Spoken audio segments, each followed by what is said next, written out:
What is up, Pounders and my audience? But most of you probably just coming over here from the Dog Pound. I know Pat here has a huge audience. The Fantasy Dog Pound is thriving. I'm excited to be doing a second stream in 1 week with Pat. We had a lot of fun Hell on yeah. Sunday over on Pat's channel. Now I got Pat joining me on my channel. Happy to be doing.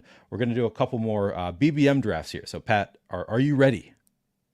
Well, yeah. I mean, this is like a vacation that, you can't consume the whole area in just one stream. So I had to go back to vacation with Neil and just to learn some stuff. So this will be another fun team because our first team came up pretty damn good. Yeah, no, I'm excited to be here with you. I love your background, by the way. No, we I do need to appreciate get that. right into a couple drafts, but man, how long did it take you to set that up? Is this just like how you lived? You just have like sick lighting and stuff all the time, or are you just No, professional at setting up? I'll hit you with some links. It's really not that crazy. Okay. Behind me is actually a full gym that I should be using more often than this space. But we'll get back to that in in a couple months maybe. We're Yeah. still grinding. I know you I said on appreciate you. Pete Overzet's stream that you had a baby, so now it's like you just like you're. I mean, it sounds like you are a very busy guy, but the one thing that you've had to give up is the consistent workouts, which I totally get that. The time has to come from somewhere, and yeah, it's not coming from family time. So Yeah, right. stay grinding. It's all Probably a good right. choice there. All right, we're gonna jump right into BBM because I'm hoping to get Pat in here for two drafts. He has an out in a couple hours, so we'll see Yeah. how fast we can get in. So if you want to draft with us, get in now. Ooh, +3. That's good All right, for us, in my opinion. that we're not gonna have many people from the stream Just getting yeah, in. from your crowd, probably extremely sharp. I'm assuming, and yeah, if you're listening to Neil, you're already halfway there. We Appreciate get the you. butt. We get the We butt. get the butt. Yeah, which it's not. It doesn't feel good this year. But it didn't feel good last year either. And I feel like Yeah, by the end of last year, like it was kind of what you needed. Like you wanted to have CeeDee yeah, Lamb clearly, and Amon-Ra St. Brown was really good. yeah, So kind of getting the butt wasn't the end of the world last year. Right yeah. now, it does not feel great this year. I gotta say, like, just feels Really? so much Okay. better to get Do- Jamar Chase, Tyreek Hill than it does to Yeah. get Marvin Harrison, Puka Nacua. I don't know. Do you see it differently? I love where Garrett Wilson goes because I do think he has the upside to be a top 5 guy. So I mean, Okay. yeah, it's not that big of a discount. You're still paying for him, but I don't think that's a huge drop off. Uh, but at the same time, if we're doing that, then you have to get Rodgers, right? And Rodgers probably goes too late. If Garrett Wilson hits, like Rodgers goes too late. That's sort Yeah, of the way I see that. So correlate those two. But I also that like makes Drake sense. London. And again, these are both speculative. Yeah, I do These are too. both speculative receivers for next year. Trying to guess their uptick in production. But Yeah, I guess that is true. There are players that I like clicking at the end. Like I like clicking Marvin Harrison. Like even though it's clearly not safe, it's just such a fun click. So I don't hate drafting at the butt. I guess you're right. There, it's just it's all speculative at the end. Like it mhm, is like we haven't seen it yet with Drake London. We haven't seen it with Garrett Wilson. We clearly, obviously, right, Marvin Harrison's a right. rookie. So like we haven't seen it from the end of the draft. So it It's makes it, true. more of a, nerve-wracking click, but also that's kind of Yeah, what's exciting about. Like it is a yeah. little bit more fun. It's just like, what is the upside here when Right, Drake London right, is in a good right. offense with a good quarterback? Like you can just kind of envision like he's just gonna go off. Whereas the guys at the beginning, it's like Tyreek Hill. What's the best case scenario? He's Tyreek Hill from last year. Like he's not going to be Yeah, any better than he exactly, was. exactly. And if you're starting with like pick 5, Justin Jefferson, it's coming back around to you, and you're like, ooh, Brandon Ayuk. Like you still have question marks, like uh, coming back to these guys. And I actually like Jalen Waddle pushed up a wee bit, and I think he's going to continue to climb. Um, but like Jalen Waddle, Mike Evans, I think there are some safer picks a little later that sort of Right. go in that 2-3 turn. Right. And that's part of the reason also that I do prefer the early picks once again this year is I mean I just said like, oh, what's the best case scenario for Tyreek Hill? It's Tyreek Hill last year, but like obviously you would love that, like that you Oh would take, yeah, I mean, if you could get that from your two guys at the corner, like that would be, yeah, wheels yeah, up. You would absolutely love it. So to be clear, I'm not saying that like it's a bad thing. It's just at the click here you're making a couple picks that are like you could see it. You can make a case that this could happen, but it's definitely not something you feel safe about. I, Whereas start at the beginning, it's like you get those guys, the Tyreek Hill, the Justin Jefferson, whatever, and then you yeah, also get two more guys that, as you say, are probably, you can make a case. You could make a case for Mike Evans, Jalen Waddle, where we're drafting here. Definitely. Now I have to ask: are these your ranks that you have up, or No, these are is this one of? the ETR ranks that are like a week old too, so Okay, not the best rankings here. no, that's fine. That's I an love update. to see Drake London. I have him at 12, so um, Drake Yeah, London for me is an easy click here. love that. All right, I'm happy with Drake London, and then let's figure out our second pick before I click it though. Do you like It's Harrison, Olave? What's your Yeah, Harrison's fine. I like Harrison, and even excuse me, even Gibbs is probably getting a little too much hate, but I think we should double tap receiver here. I was tempted by Gibbs as I talked about this with Bindles, talking about players that we're just not drafting a lot of in each round. Right. And Gibbs is that one for me that I have not been clicking him at the turn there. But like you can clearly see the upside with Gibbs is just like maybe they give him more work than they gave him last year. He was clearly Right. really good. So maybe I need to start working in Gibbs there on I, the turn when I get it. I think he's just one of those players where it's like, okay, we get stuck in this double tap wide receiver mode, and I do think it's okay to mix in. Probably for me, I'm gonna be at like 6 to 8% Gibbs just because I also have a slight fade on Monty, and that's probably more geared towards the end of the season and uh, playoff modes, right? Week 15, Yeah. 16, 17, where we think Gibbs is gonna have more of the role again. We saw that last year. So, and then the RBs that go after Monty, I'd like a little more. Yeah, that was kind of the hard thing. As I was talking through it with Bindles, we were going, round by round, who you fading. It was like, yeah, I'm not taking a lot of Gibbs. And then we got to the Monty round. I'm like, I'm actually not taking a lot of Monty either. And I'm like, Yeah, this is yeah, like, it hmm can work out, obviously, but it feels like you should probably be making a bet on one of them. Like yeah, it'd be tough for both of them to fail. There for obviously sure. has to it, but yeah, but it's like one of them is probably going too late. I just don't know which one, and Yeah, I'm kind of letting that uncertainty dictate, kind of sway me away from them. yeah. And there's plenty of time to pick up on your Gibbs shares. Like if you expect maybe the draft scene to sort of like push these RBs back, which we've already seen. Gibbs used to go at 11 at the start of the big board. So I mean, you're getting a couple picks of value. It's nothing crazy, but at that time, if you were drafting Garrett Wilson, AJ Brown, you can't get those combos anymore, or very rarely. Right. Yeah, that's a good point. That was part of the nice thing about doing the pre-draft stuff is you get a lot of combos that you're not going to be able to get in the post-draft Yeah, stuff. Also, good to see you all here, Bindles. Yes, Pounders. Here's you from the yeah, other yeah. We account, get it. Bird Doggy. Entertain the crowd. Jeremy here in pick 6. We'll have to check out Jeremy's team. Neil Farley, really sharp guy. Going to be says Oh yeah, he'll come on the channel at some point. We're still working out the schedule there, but Neil's going to be on at that's some point. Says awesome. if you get a couple drafters that diverge from ADP, the end can be pretty nice if you get 2 of the top 11 guys. Otherwise, it feels kind of whatever. Not likely, but can happen. Interesting. I'm trying to think of who those top 11 guys are for me. I guess it would be Garrett Wilson at the end. Pat and the Pounders, yes sir. With Neil, let's get it. Thank you all for hanging out with us. Middle of the afternoon on a Wednesday. I know a lot of people can be pretty busy, so I was happy to have people join Yeah, us for these drafts. we got the butt of the draft on Hump Day. That's right. We'll take Beautiful it. thing.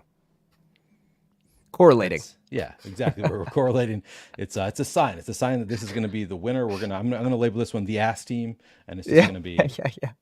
it's going to be I the will winner. say it does feel good to double tap receiver because you don't know what's going to come back to you with 20 plus picks, and we do have Frank in front of us, King of Kings. He's a pounder, very sharp. But I'm also like when I look at this room, I see 6 badgeless people. It's like, oh shit, like this could get wild pretty quick. So One of those baddest people is John Sarabian. He's a he's a sharp guy in follower. the one hole. Okay. Yeah, so I wouldn't make much of the badge there, but yeah, it is Yep. a Yep. lot of badges guys. I don't think I know. Okay, so 7 hole we have the icon is Yeah, that Jeremy name's there. familiar. Okay. That's a Cool. cool name. I've seen That's a good name. that username. It sounds familiar. So those are the cool ones right there. Clean. Those are the cool ones. This is yeah. Thank you for asking for the update. Chris wants the update on. He's asking about my softball, which right at the end of my show last night, I announced that I had a double header coming. That I was hoping that it was going to get canceled, but they said it was on. And then about 20 minutes later, it was announced we are canceling the night. Which it was the rare time, Pat. I had to admit. I was glad. I was hoping that they were going to cancel it because it was a double header and we were missing our 2 best players. I was just like, this is going to be 2 L's for us. Also, it was super windy and I'm the pitcher. I'm like, I don't really want to be pitching into like major winds. So I was kind of relieved that it was canceled. Yeah. Yeah, it sounds like you need a raise on that team. I mean, yeah, that's right. As a pitcher, It's you're taking all the heat. Like as people are, hitting the oh ball yeah. hard back at you. Yeah. I I have not been hit. Here, let's make our pick and then I'll continue. So we have Drake London, Marvin Harrison start, which is a start that I really like. That is, it's a Mm. pretty sexy start, even though like it's two unknowns, but it's like two unknowns that you can just envision major upside for both of them. So I don't hate that start. I I was was gonna gonna say if suggest Josh, Josh Allen. Yeah, okay, dude, Josh we're on the Allen same falls page. to you on the 3-4 turn, like you click Josh Allen.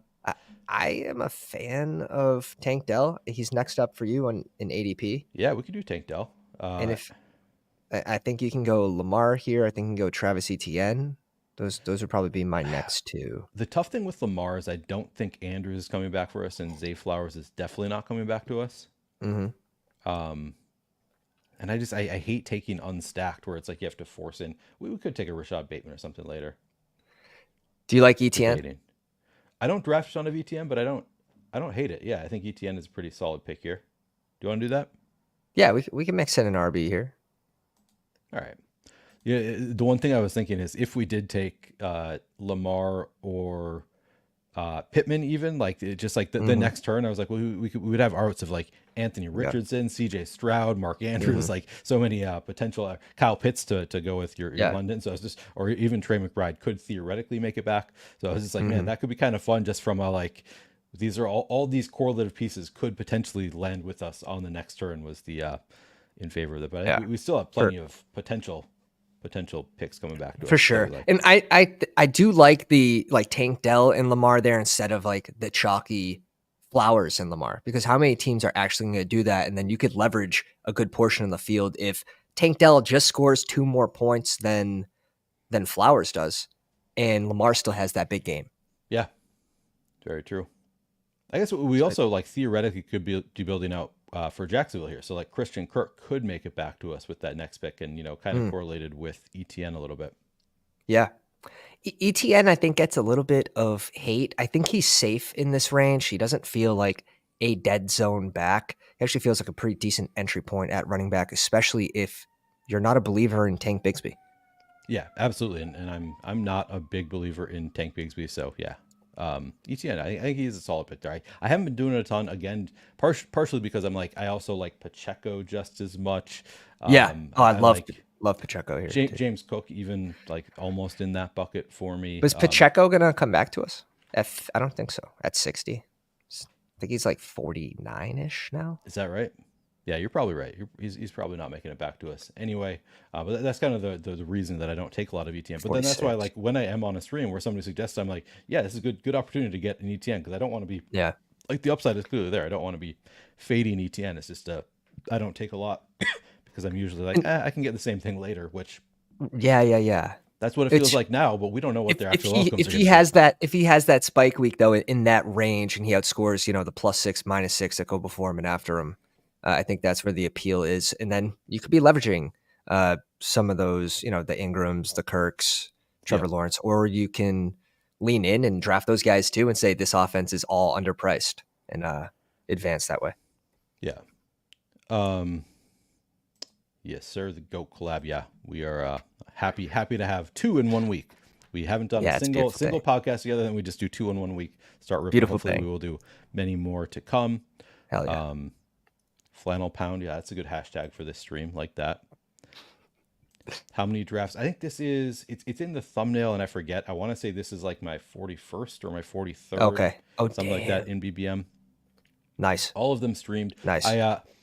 I Really only nice. two of them are not currently on my channel. I had Bindle's. He sent me the file for the streams that we did on his channel, the BBM streams on his channel, and I, for whatever reason, I can't get it to download. Like I can get it to play in the email where he sent it to me, but Gmail gives me a message that says this could not be virus scanned, so it won't allow me to download the file that Bindle sent me. So I'm trying to figure out how to get that onto this channel. Bindles is grabbing all your private information. Exactly. Like, Bindles is just that guy. We know he's scamming us, right?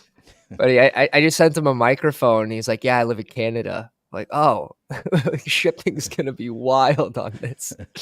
You sent him a microphone. Wow. What a Yeah, guy. so he actually bought my last microphone. I made a little upgrade for the boys and Oh, girls that nice. have supported me. So camera and mic on 1 week and reinvest. I believe they call it. What was the change that you made? What type of Uh, mic are you going to now? oh, so this is the Shure SM7B, Okay. and it's basically like the standard um, mid high tier uh, podcast mic. Okay. That might be what I'm using. Yeah. Um, The every player oh that I yeah, wanted to come back to couple us seconds. did not. They all went. So that's kind of a bummer, but we can figure out what we want now. Mm.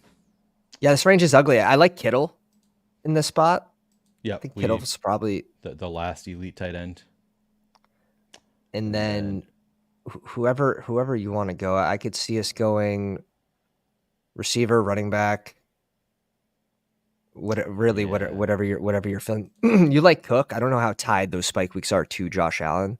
That's what worries me about going Cook. I don't love the week 12, but both being week 12. Hmm. We could get a rare How about Jaden Reed share. What are you thinking? yeah, Reed's fine. Godwin, I'm peeking at. You could also reach down for like Brian Thomas if you wanted to do a little Jacksonville correlation with the rookie, but we already have Marvin Harrison. It's up to Let's you. let's go Reed. I don't do a ton of Reed, and I Okay. don't I don't want to be completely fading Reed, so I think that's a good pick here. That What's was what's your what's your thoughts on that whole Green Bay wide receiver core? I think we actually went over this. Dobbs, you said is gonna be the one that misses out. yeah, that's kind of what I am.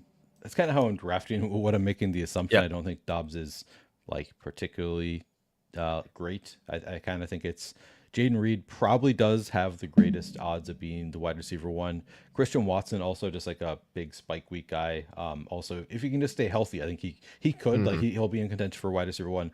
And I wouldn't be that shocked to see Dontavian Wicks. I would be Dobbs would be the one who would surprise me the most if he ends up as a wide receiver one. But it is a mess. Yeah. Like admittedly, like I'm kind of we're all sort of guessing. I think I don't think anybody has that crystal ball to really be able to tell. Do you see it any No, differently? Do you have a different breakdown? I like Watson just because of the ceiling. We've seen the ceiling. He has the ceiling. Can he stay healthy? Is sort of the question there. With Dobbs, you didn't really get those crazy spike weeks from him last year. You saw the highest. His best game was in the playoffs, right? So some Yeah. of that ADP is recency bias, and we saw that very clearly with the open of the big board. And I had like 0% Dobbs. It's like this dude has to fall. And yeah, his highest half point PPR game was 16.6 week 1 last year. What was 16.1? You say? 16.6, and that was good for wide Okay. receiver 10. That was Yeah. his highest finish last year. Right. So One yeah, time, just a wide receiver 10. yeah, One time a wide receiver, a top 12 wide receiver. So yeah. yeah, Not the worst fade there. I'll take him no, if I have no. love. Sometimes I'll take him anyway. But Mhm. typically going to be betting against it. And that part of it is also like I don't see him as a better bet than Wicks, and Wicks had been Okay. going Yep. significantly later. So it's just like, yeah, I'll Mhm. skip over Dobbs, and if he falls, then great. If he doesn't, I'll grab Wicks. So, but Yep. now it's like Wicks is like a wild card. He can go anywhere. People are just the entire industry is buzzing about Wicks. Now I know he missed a catch in practice yesterday, so hopefully the industry stops buzzing about Dontavian Wicks, and we That's can grab some more. that's what we need. That's what we need. Yeah, exactly. At a falling ADP.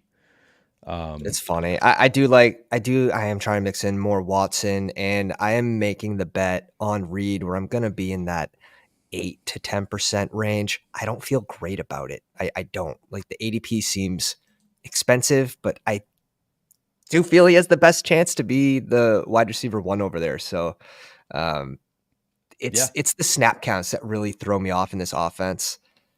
They're all over the place, I and know. Like it's so they're mixing unpredictable. in, and this is with Watson out too. Yeah, It's all over the place. It really is. yeah. Maybe we'll get some camp buzz, later in the summer that will really tell us where we should be leaning. Right now, I feel like we're the entire industry. Like I feel like everybody who's doing content is starting to lean into Dontavian Wicks being in there. But it's like Yeah, it also wouldn't be that shocking if he ends up as the wide receiver four if he's just the odd man out. dude, So yeah, we're all kind of guessing. I'm I am fading the herd with the Wicks click, and it's Oh, gonna are you? be the no ballers are gonna come after me, and that's okay. That's Yeah, I'm okay. actually gonna cut your mic. So this is Yeah, not okay. the show is over. Appreciate everyone coming out tonight. Sorry that Pat ruined it, guys. Yeah, so I have been very much beating the drum for Dontavian Wicks, but I was beating it when he was at like pick 150. Now like somebody's seeing him go Yeah, at pick yeah. 110, and I'm like, I'm not chasing him up there. I'm like, I'm taking him when he falls past ADP at this point, or to his new ADP, I guess That's what sometimes. I'm But worried about. His new ADP of 126 going in the range of players that aren't the wide receiver 4 on their team. And right, shit, I don't want to bet on someone having an injury for this guy to get a 40%, 50% snap share, you know? yeah. Now it's like he goes before like Rashid Shaheed. Sometimes I'm like I'd rather have Rashid Oh Shaheed. I think that my he's a better god. bet there. He goes ahead of Jerry Judy frequently, which Yeah. is I, I'm not really in on Judy, but like either am he's probably I. the wide receiver 2 in Cleveland. Right. That's where like you got to draw the line somewhere, right? And I think we saw this during the start of the big board too, where like Tucker Kraft was being drafted every time, Musgrave, everyone on the Green Bay offense. It's like, what are we doing here? We're Some drafting of these are going to be 7 big pass misses. catchers. Yeah. Yeah, definitely, definitely. And I'm as long as you're comfortable with that price, that's just another way to look at it. I just want to note here that Kirk Cousins went at 66 here to Jeremy in that 7. Oh, we are on the clock here.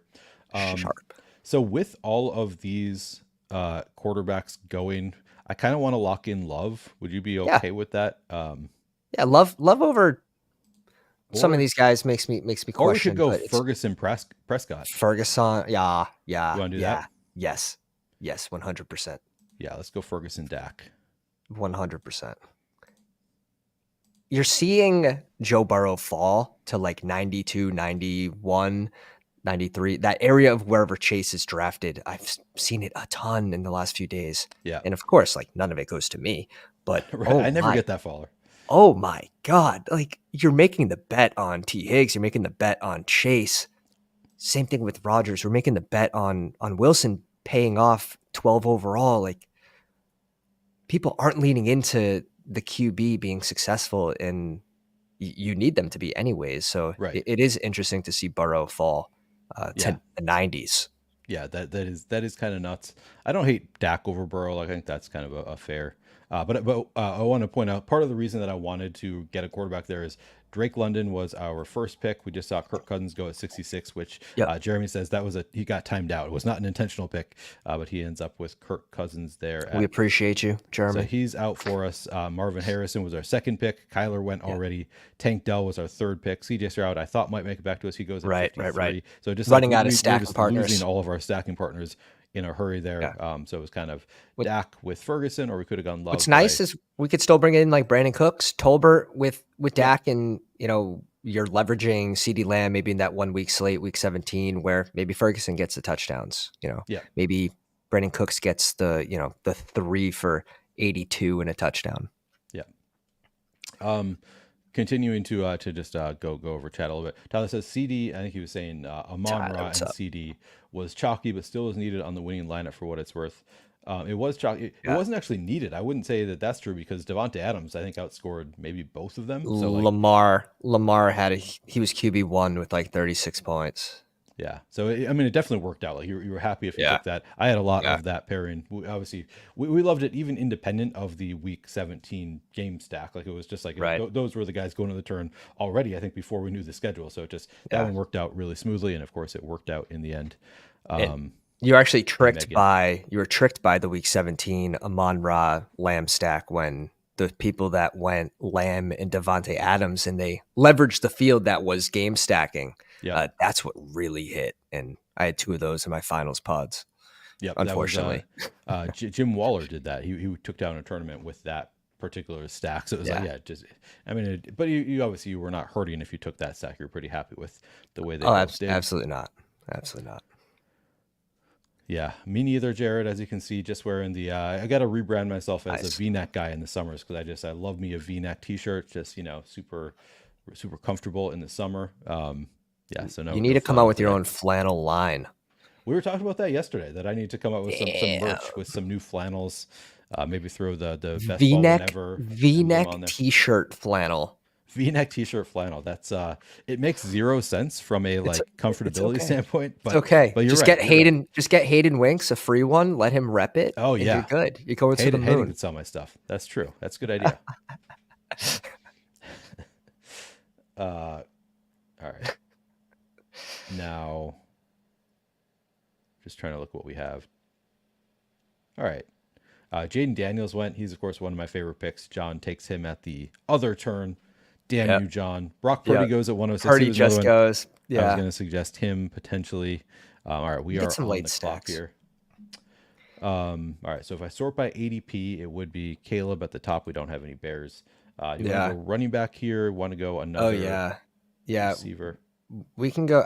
I don't mind hitting running back and receiver between Shakir, Palmer. I don't Oh, like the you're a Palmer doubles. guy. Yes. Yeah. Yeah. All right. Let's do that. One of those, and then one of these running backs between whoever you believe in more, Singletary, Robinson, or if you're a Javante guy, I'm okay with that. I'm not a Javante guy. Either am I'm I. trying to think who I would like as far as like later running backs I want to take. Who has different bye I've weeks? true. I have Singletary as a riser too, and by week 11's pretty safe. Yep, that's a good tiebreaker. I think I like Singletary. Just the likely running back one on not a great offense, but like he should Yeah. have plenty of opportunities. So he's a pretty Now, safe click there. there a worry with, and the Giants need so much from a defensive standpoint. Is there a worry with if Waller retires, them getting that portion of the cap back, and then them spending on bringing in maybe a more serious RB2, but they need so many other pieces that it's hard to forecast that one. Yeah, that is a tough forecast. Yeah, I guess it's a concern. Like we just don't know what they're going to do with the money, but they have so many places they can So many upgrade. Like holes. who knows, that running back would be a big upgrade there. Hopefully not a huge upgrade or a huge focus for them. Get an upgrade there. Singletary, like he was pretty serviceable last year. Oh yeah, yeah, and this seems like a good range, and he's steadily rising.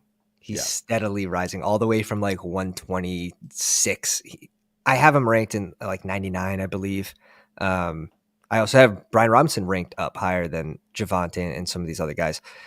What's tough for me is Trey Benson and where Trey Benson goes. Like, if he could just fall behind a few of these guys, I Oh, would I be would love clicking him more so of much him. there. Yeah. I I've just, been taking some just because I want to make the bet on that talent in a good offense. mhm. But I agree with you. Like it's just like, man, these guys behind him are like going to be the starter, the day one Yeah, starters. Maybe they yeah, just hold on to the job all year and they're great. And whereas Trey Benson, like probably going to be buried to start the year, maybe takes on more of a role as the season goes on, right, which obviously is great in best ball, but still, you'd rather just have guys that are going to crush all year. right. So And that's don't have to rely on an injury to really unlock their true right. upside. I think that's the Exactly. tough part. Yeah. Connor's gonna get hurt. It's a matter of like, is he gonna miss? He's like the what we perceived Mike Williams to be. Like the dude's missing 4 games. We don't know which games, Right. but now Mike Williams missing seasons at a time. Hopefully Connor doesn't go that route. Yeah. Yeah. For sure. Um, yeah, that is. We're pretty chill here. I think you already commented on this. Yeah, tough to take ETN with Dell's. That is the problem. I don't usually take him because I'm just still tapping wide Mhm. receiver at that point, which is why. But See, I do I'm like to not. mix it up. I try to mix it up here and there.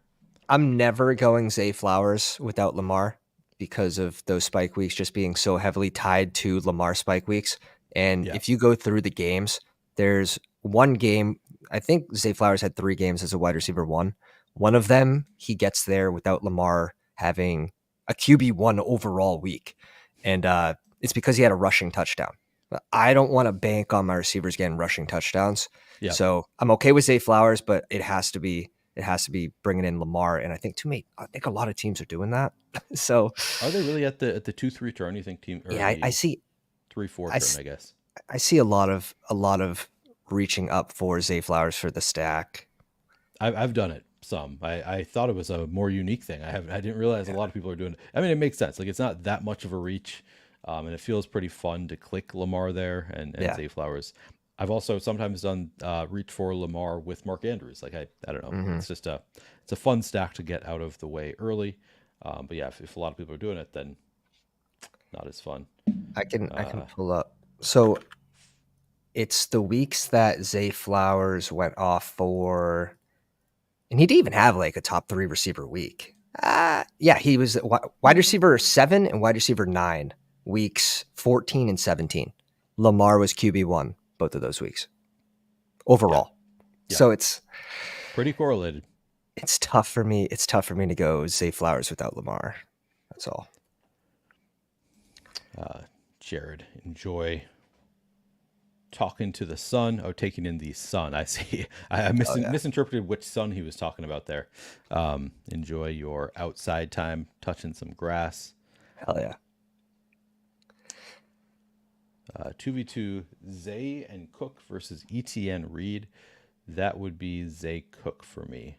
Ooh, yeah. It'd be ETN Reed for me. And Which is scroll what we up. got. We Who got that who on went this who team. went who went in that range too, for other receivers?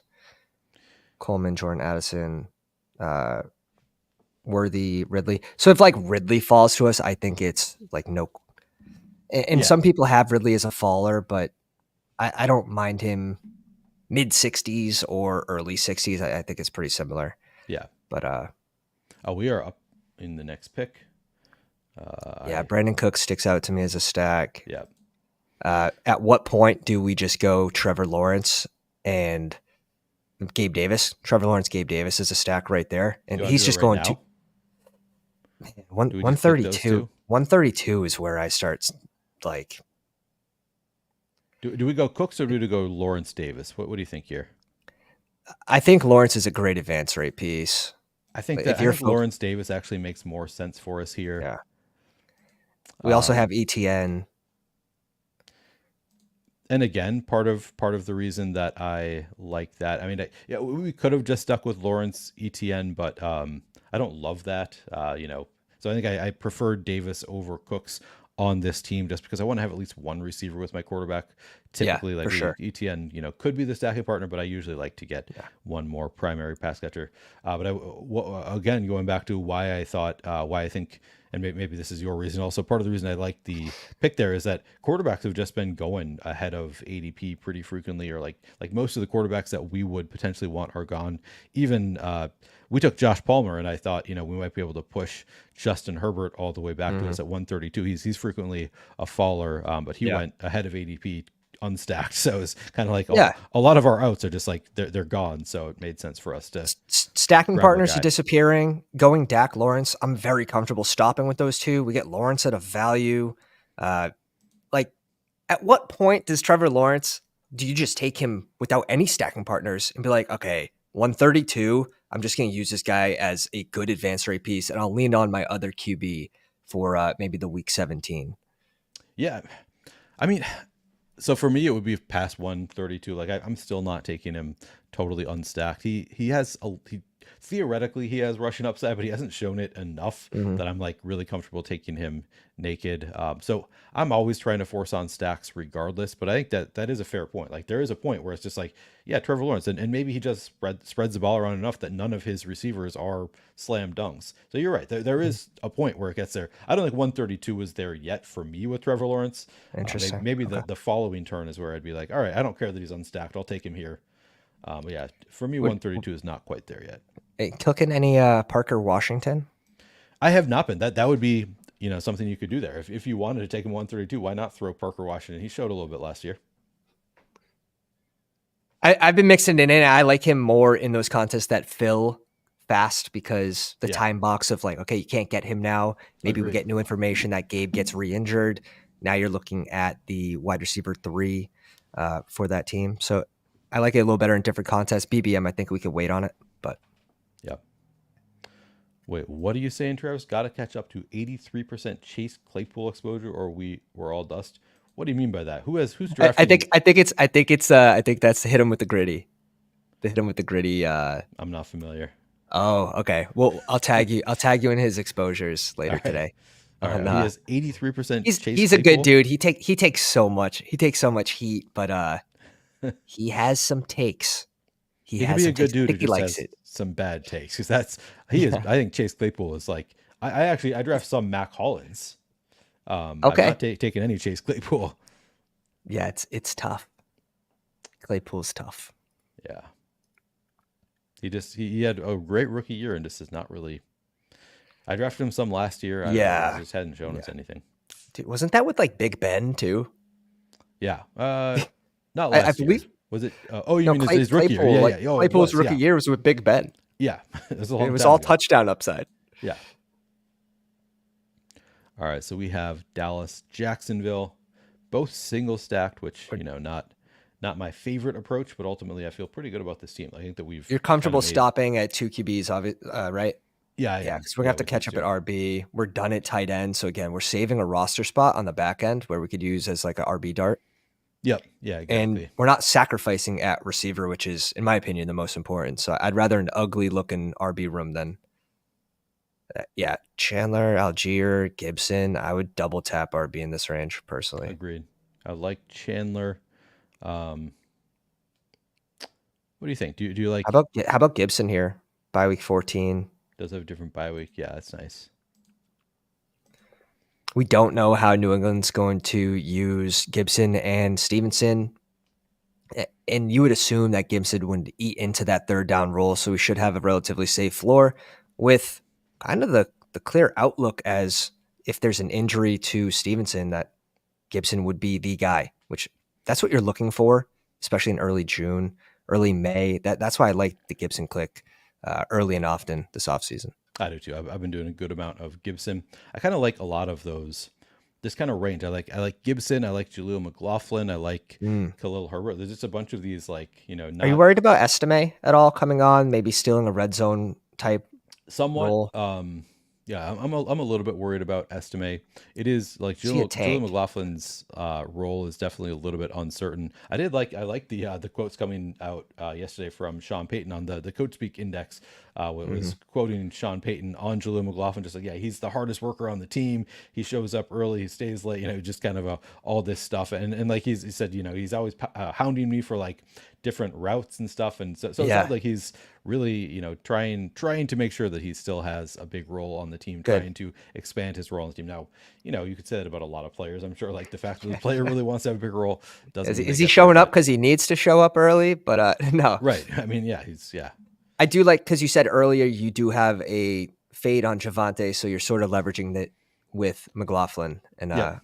And I I like that. also do take some estimate, like especially on teams where I don't Okay. have Jaleel, I'll take some late estimate also. So Like you're I just very off Javante that you're like, all right, I'd rather take the bet on the ADP on these other two guys than I sometimes do click Javante also. Like I'm not completely okay. out on Javante. It's just I think it's an uncertain situation where I like where those guys are going relative Mm, to their odds of taking on a bigger role. Like just like yeah. the I feel like the upside is there just based on the quotes coming out of Denver, just being like, yeah, nobody has guaranteed touches right now. Then Hmm. when nobody has guaranteed touches, it's just gonna come down to who Yeah. looks good in camp.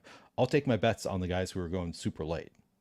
And you could look into the ad of Estime as, okay, are they uncertain with Javante? Uh, Exactly. that's or is it Jaleel? They want a better number two, Yeah. Yeah. And Tyler, I mean, which we talked Jaleel about had this. great numbers last year. So Yeah, Jalil was great last year. So it's like, yeah, yeah, it seemed to work in all this method. This is Tyler saying, yeah, kind of the same thing with Green Bay. Just like we're in an uncertain situation, just make your bets the latest you can possibly make the bet on that uncertain situation. Like yeah, if it were Romeo Dobbs going super late, I would be making the bet on Dobbs also. Like it's not yeah, entirely yeah, just a yeah, no ball thing. yeah, It's also a like yeah. just like, game theory lean into the uncertainty a little bit. Hmm. Especially Uh at those prices, because that's where you get the true advantage. Like the Mostert from last year at like 160, that's the biggest oh, advantage right there. I mean, yeah, and then, of course we also had I guess not really the same sort of situation, but just like that last year we had so many of those late round guys with Puka Nakua, Kyron Dell, Williams, like just like Tank Kyron, Dell. Just my God, we had some late round hits last year. crazy year. Trey McBride, like it was Trey just like McBride was a you could have big made the one. Two tournament winning hundreds. team. Yeah, you like a team that would have been 200s. thrown out could have won the tournament last year. Just like Yeah. straight up, you It's start with Trey McBride, Tank Dell, Puka Nakua, Kyron Williams. Like you draft these guys to start like that, 100% getting thrown out, and it would have been the winner. shout out to Steph Miller. Invited me to my first dynasty league, and it was an auction where you start with 1,000. And my first player I put up for the auction was Trey McBride, and I got him for $10. He was my Ooh, number one. Just looking at like the future, right? Like I think Zach Ertz was still there at the time, and yeah, he was very clearly going to be the guy. I also liked him in best ball last year. So that was I missed out on the Mostert because I was on the track of the best ball bro. Like, give me the guy that is going to get the red zone touches. We think in Jeff Wilson. Jeff Wilson. Me So too. I was too. we fell into that trap. But yeah, it's to see it not completely kill your advance race because you hit on other late players is also nice. Yeah, true. So you don't have to absolutely smash every single one of them. Are you more of a balanced drafter, would you say, towards the back? And let's make our picks. We lost our Herbert right at the last second to your boy. Yeah, that would have been nice. I like Braylon Allen this early. Braylon, there he is. He's gonna rise to the spot anyways. Yeah, We're not gonna get him on the way back around. true. Yeah, I'm happy with Braylon Allen. I don't hate Deontay Foreman.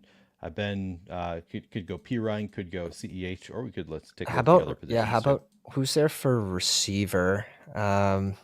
You you could bring Tolbert up to 181. That is true. That's not the worst pick in the world. You can go Mims. You could go Wandale. I'm good with any of those Mims, Wandale, Baker, Tolbert. Yeah. All right, let's go. We'll leave it up to you. I'm gonna go Mims. Okay. Just because I think like we could have clicked Tolbert there. I feel like Mims probably better than whoever else is going to be available if Tolbert doesn't come back Yeah. to us. This I don't know. It's I like this team. We're probably going to double tap RB on the way back around, but I think we have a luxury pick. And what are the diminishing returns of bringing in a wide receiver 9 versus bringing in your 6th running back that potentially, if you can find the RB2, especially in that range, with the potential of an injury happening, in my opinion, it's much more worth it to bring it in the 6th RB. Yep, absolutely. Yeah, I'd be happy to get a couple more receivers there. This is just an advanced rate monster. Yeah.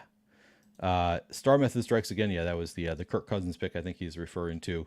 I got Star Method this morning. I did a Superflex draft where it was going so well for me. Like I got at the one I had. I think I actually went Lamar at the 1 instead of Josh Allen in the Superflex, and then it came back to me, and I was able to get Caleb Williams and Trevor Lawrence, and it was like, okay, I think it's kind of a fun start. But then I got falling Mark Andrews, I got a falling Zay Flowers, like everything was falling into place. And then I forgot I did the Star Method, started doing some dishes, missed a turn, and I got Cole Kmet like 60 spots ahead of ADP. I was like, damn it. So that was got bit by the Star Method this morning. We've been there. Yeah, especially when last year Kiddo was born in April, so like during draft season, and like you'd be drafting, and then all of a sudden like you'd have like a blowout, you'd miss like 3 picks, you come back, you're like, all right, I don't mind this one kind of sucks. Right. Yeah, it's fun. Try not to miss any picks realistically. Yeah.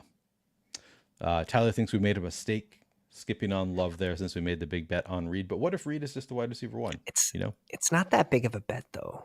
Yeah, like we took him past ADP. Yeah. I hear you though. That's it is a consideration. We did sort of make a bet on there. Yeah, I stress that even more with my first 3 round picks. That I really want to get that QB.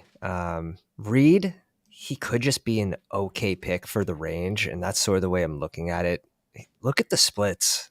Look at the splits of the snap counts in Green Bay. It's ugly, and if Siwat can stay healthy, maybe they're just all okay, and maybe they just all have their weeks, but they're all maybe bad for ADP, and that's where maybe you want Wicks because he goes the latest.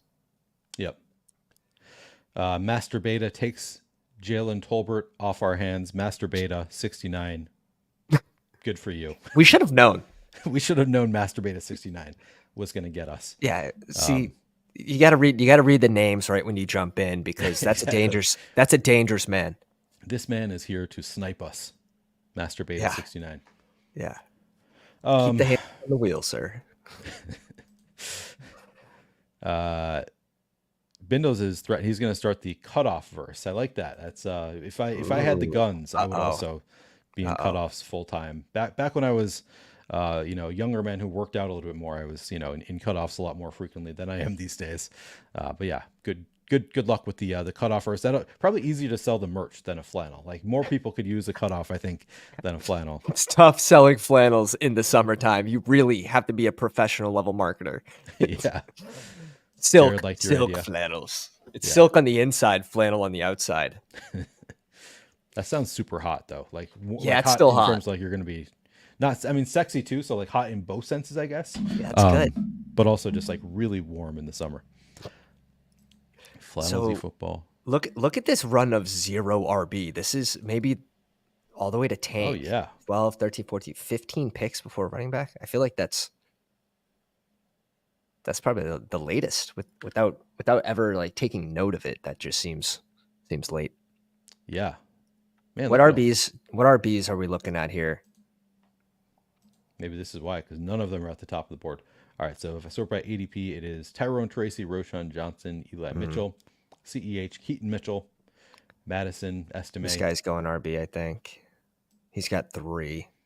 Yeah, Foreman off the board. Foreman would have been nice. Foreman would have been nice. Rashawn Johnson is still there. That would be Not yeah. anymore. Fuck. Like I Spoke too guess soon, Pat. is Hull there? Hull. Hall sounds like he might be the running back 3 though, like Okay. fighting for running back 3. So I'm kind of getting away from Hall. Okay. Is there I don't click hate here that you like? Madison. Estime, since we didn't get Jaleel McLaughlin, I Yeah. don't hate. Yeah. We could do that. All right. Estimate, and we could bring in a receiver and end up with the 2.682. Yeah, that could work. Javon Baker falls all the way here. I don't hate Yeah. that. Yeah. Anybody else Bringing that you in like bringing in here? another rookie. No, that's good. We could go Baker, for the Parker Slayton. Washington also. I don't know. I Should we just go Baker? I like the Parker click, but yeah, let's hit Baker because Parker's success probably leans on a Gabe Davis injury, and we have Gabe Davis. Sure. Okay. Yep. No, I think that worked out well. We only got the single stacks. The double stacks just did not fall quite right for us. I mean, we could have had Cooks, but just the way quarterbacks were falling off the board, I think that we played this pretty well. We end up with quarterbacks: Dak Prescott, Trevor Lawrence. That'll play. Running backs, we have Travis Etienne, Devin Singletary, Ty Chandler, Antonio Gibson, Braylon Allen, Audric Estime. So I think we need some things to fall the right way for us at running back, but that's kind of the way we build running backs typically. Like this is a bit of a like modified hero RB kind of treating Travis Etienne like the hero. Yeah, leaning into ETN, filling the RB1 role, almost every single week that he's not on bye. And I think that's fine. That's why I like the Gibson click here. I think we actually get a little bit of floor out of him with 2 rookies that come after. Yeah, he made a lot of sense for us there. Yeah, actually, I mean, I get it's a fine running back room. It's obviously not like the best running back room. We need some things to go our way, but we're not filling the flex with running back every week. That's for sure. Exactly. But then we get wide receiver. We have Drake London, Marvin Harrison, Tank Dell to start. We made the rare Jaden Reed click here. You and I both Josh Palmer bros. We get Josh Palmer, Gabe Davis, Marvin Mims, Javon Baker. Well, pretty solid. Palmer just makes so much more sense. Like, look at how we use Palmer, though. We're not going Palmer and then bringing in a bunch of floor plays. You go Gabe Davis, who could disappear for 14 weeks next year. You go Marvin Mims, pretty similar, and then Javon Baker. And we also have Marvin Harrison, a rookie, which we expect him to start pretty quick. But the Palmer click with how we built out the later picks is just really. He's just such a great pick, and this is very much a Bindo says 2 Palmer guys bonding. This right here is what we call a fuck Tyler stream. Fuck Tyler. And honestly, we could get some tight ends in the flex here with Kittle and Ferguson. Like our tight ends are for sure. Yeah, strong. Very, very solid tight ends. Big spike week potential there. Yeah, I think honestly I like this team. I think it played worked out pretty well. I'm happy with the team. And we can wait for this draft and we'll quickly read off some of the others who drafted with us, and then we will jump right into another one. And hopefully, I mean, how quickly should we just jump right in, or do you think you have time? No, we're ahead. We're ahead of schedule. Please read out the listeners. They're here. They want to see how you grade their team. Yeah. We'll grade some teams here. Jeremy had 2 picks that he didn't want because he lost internet connection. Yeah, that is brutal. Tyler sees a Zay year 2 bump incoming. Spurious is upset that we did not take. He shows up specifically to watch me click on Duntavian. He's going so early these days. Yeah, you're right. We could have done it. The Joe Flacco news from a beat reporter.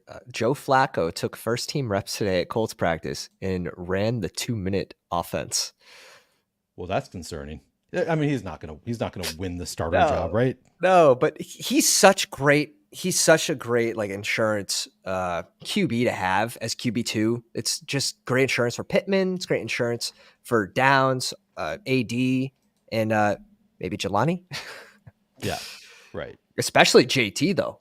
Like if there's an injury to A Rich and you have Flacco with zero rushing upside at QB, like maybe I should be at around that 5% JT. As I'm saying, this is a fuck Tyler stream. Tyler is telling people to get the likes and send super chat. Yeah, good Love you, timing. Tyler. Good timing. This is funny. These are actually both that happened before I called this a fuck Tyler stream. Love you, Right. Tyler. Tyler sent in a super chat though. May want to scroll ahead in chat. We be talking. Yeah, I'm realizing I missed a ton of chats here. Yeah, I get lost in the chat. Like I try to stay on top of chat, but then whenever I'm doing a stream with somebody else, I get so wrapped up into the conversation that we're having that I just I'm reading chat and I'm like, I need to go back and then I end up missing a lot. But appreciate you all. Apologies for falling behind on the chats that you're having. All right, You're doing great. You're doing great. Honestly, it's something you just get used to too. Yeah, it is. It's The balancing. sometimes. It's tough when you have an Italian on the other side that won't stop These talking. Italians just don't shut up, man. Fucking moving their hands, all distracted and shit. Yeah. All right, let's go over a couple teams here. We'll start with John Sarabian in the one hole goes Jaden Daniels. That's a fun quarterback room. Jaden Daniels and Bryce leaning Young. in. He's got David Montgomery, James Conner, Austin Eckler, Kendra Miller, Rico Dowdle. I think that is a pretty solid running back room. Like I'm not a lot of running backs that I am clicking a ton of. These guys feel super dusty to me, but like it certainly has the floor combo and the ceiling combo. I think. Kamara, what's your Kamara Kendre split I've been like? so much more Kendre than Kamara. Like I don't think Kamara is good anymore. Like I think that his efficiency stats have been declining. I'm not sure where he's gonna be, which concerns me a little bit. So it's partially just like again, it's an unknown situation, and I'm making the bet on the guy that goes later. Are you a Kamara guy? No, I need him to fall like 12, 14 picks before, and it needs to be like the right situation. Like the stars have to align for me to draft Kamara. But I like Kendre. Okay. Yeah, I like Kendre at 144. So we're on the same page there. John also has CeeDee Lamb, Mike Evans, Devontae Smith, real strong, Terry McLaurin, Deontay Johnson, Jahan Dotson, Micah Wilson, A.T. Perry, and then he has Mark Andrews, Juwan Johnson, Cade Otton. So his correlation, he has Jaden Daniels with Terry McLaurin and Jahan Dotson. Doesn't look like he has anybody. It's very strong at tight end. Atlanta. Could he have given up one of those tight ends to go with third QB? Now obviously leaning into maybe a very late QB and them hitting is super beneficial. So is that is it a week 17 thing with Cade Otton there? Because he has Bryce Young with Deontay Johnson, and then but he already has Evans. So you're right. He does have Evans. Yeah, building up another secondary correlation. Yeah, you probably could have gone somewhere else there with Juwan Johnson and Mark Andrews, but I don't hate it. I think Cade Otton also a falling value there at pick 193. So correlative falling value. It's I don't hate it. I think this is a dealer's choice on that one for sure. Yeah, exactly. We had Jeremy here in chat with us. This is going to be a funny one. He has Kirk Cousins at pick 66 and Deshaun Watson. Damn it, Jeremy! As his don't get our draft thrown out. Bijan Robinson, Derrick Henry, Najee Harris, Jerome Ford, Tyler Algier, Damian Harris at running back. Wide receiver he has Nico Collins, Hollywood Brown, Brian Thomas, Darnell Mooney, Jerry Jeudy, Wan'Dale Robinson, Tyler Boyd, DJ Chark, and at tight end he has Travis Kelce, David Njoku. So he has some nice correlative pieces there with Kirk Cousins, with Bijan and Darnell Mooney. Definitely feel it at receiver, missing that pick at 66. Yeah, that is pretty brutal. Taking Kirk Cousins there. You feel it, but he got at that turn, it was 66 and Hollywood Brown, maybe the other one that he missed the pick. What are your thoughts on like Derrick Henry in that range? It feels like no one. Like I don't want to click him, but shit, he's probably pretty locked in for 10 plus touchdowns next year. Yeah, I know. Agreed. It's just like I don't click it a ton. I usually will take him when he falls a little bit. Yeah, same. Yeah, it's a tough click for me. I like him in like the Superflex contest where you only get 2 wide receivers with your 2 running backs, and he falls a little bit more. I'm like, I think I've clicked him there a couple times, but it's just I don't really love the Derrick Henry pick. But you know, it's he makes sense. expensive. He's fine there. And Lamar doesn't. They don't Yeah. do like the tush push type shit. So like you No. see Gus Edwards get there with what, like 13 or 14, 13 touchdowns last year. So Yeah. Henry seems like a lock for, you know, he's someone that I have to like readjust my thinking of it, and maybe like instead of being in that 2-3%, get up to like 6%, because he could break a slate too. We know that he has an elite ceiling. Yeah, absolutely true. And he leverages Lamar, which is not a bad thing. If you could Jared's leverage your predicting elite QB, 20 touchdowns this year. that'd be. I Is mean, it out of the realm of it's possibilities? not out of the realm. Yeah, it could definitely happen. Would not be that shocking. So yeah. I mean, he's a totally fine pick there. Even Or the cliff year, where he hits the cliff. Yeah, I mean that's the other possibility. And but yeah, a lot of strong correlation there. A lot of Cleveland pieces: Jerome Ford, Jerry Jeudy, David Njoku. So he's got I think after team. getting Kirk at 66, the trap picks were probably Najee and Njoku, where I think you have to catch up at receiver. Yeah, I think that is a good call. Like he probably did. Like he was a little bit too thin at wide receiver. Yeah, that's kind of. I mean, he made up for it somewhat with volume. He gets 8 there. Yeah. And he's taken a lot of, I would say, floor plays. Like he doesn't have any rookies after Brian Thomas. Hollywood's a good ceiling play. Wandale might be able to get some spike weeks, but the Boyd click, I would have probably rather to see like Elijah Moore or something. But how does Elijah Moore get there? You have Jeudy, and no, you have plenty of correlation. He did what he could with the auto click. Yeah, it's tough to make up for Kirk Cousins at 66, but you know, did okay there. And then we have King of Kings here goes Brock Purdy, Jared Goff at quarterback. Nice. James Cook, Ramondre Stevenson, Blake Corum, Zeke Elliott, Khalil Herbert, Dante Foreman at running back. That's nice. That's really nice. Yeah. Wide receiver, he has Puka Nacua, Brandon Ayuk, Michael Pittman, Calvin Ridley, Jamison Williams, Jermaine Burton, Demarcus Robinson, Jawan Jennings, and then tight end Sam Laporta, Luke Musgrave. Yeah, I think Frank Strong. All of these are strong. I mean, the quarterback room is a little bit light with Brock Purdy and Jared Goff, but it could play. Could certainly. Good medium floor guys. Maybe doesn't have like the elite ceiling for a 1 week contest, but not bad advance rate pieces. Yep.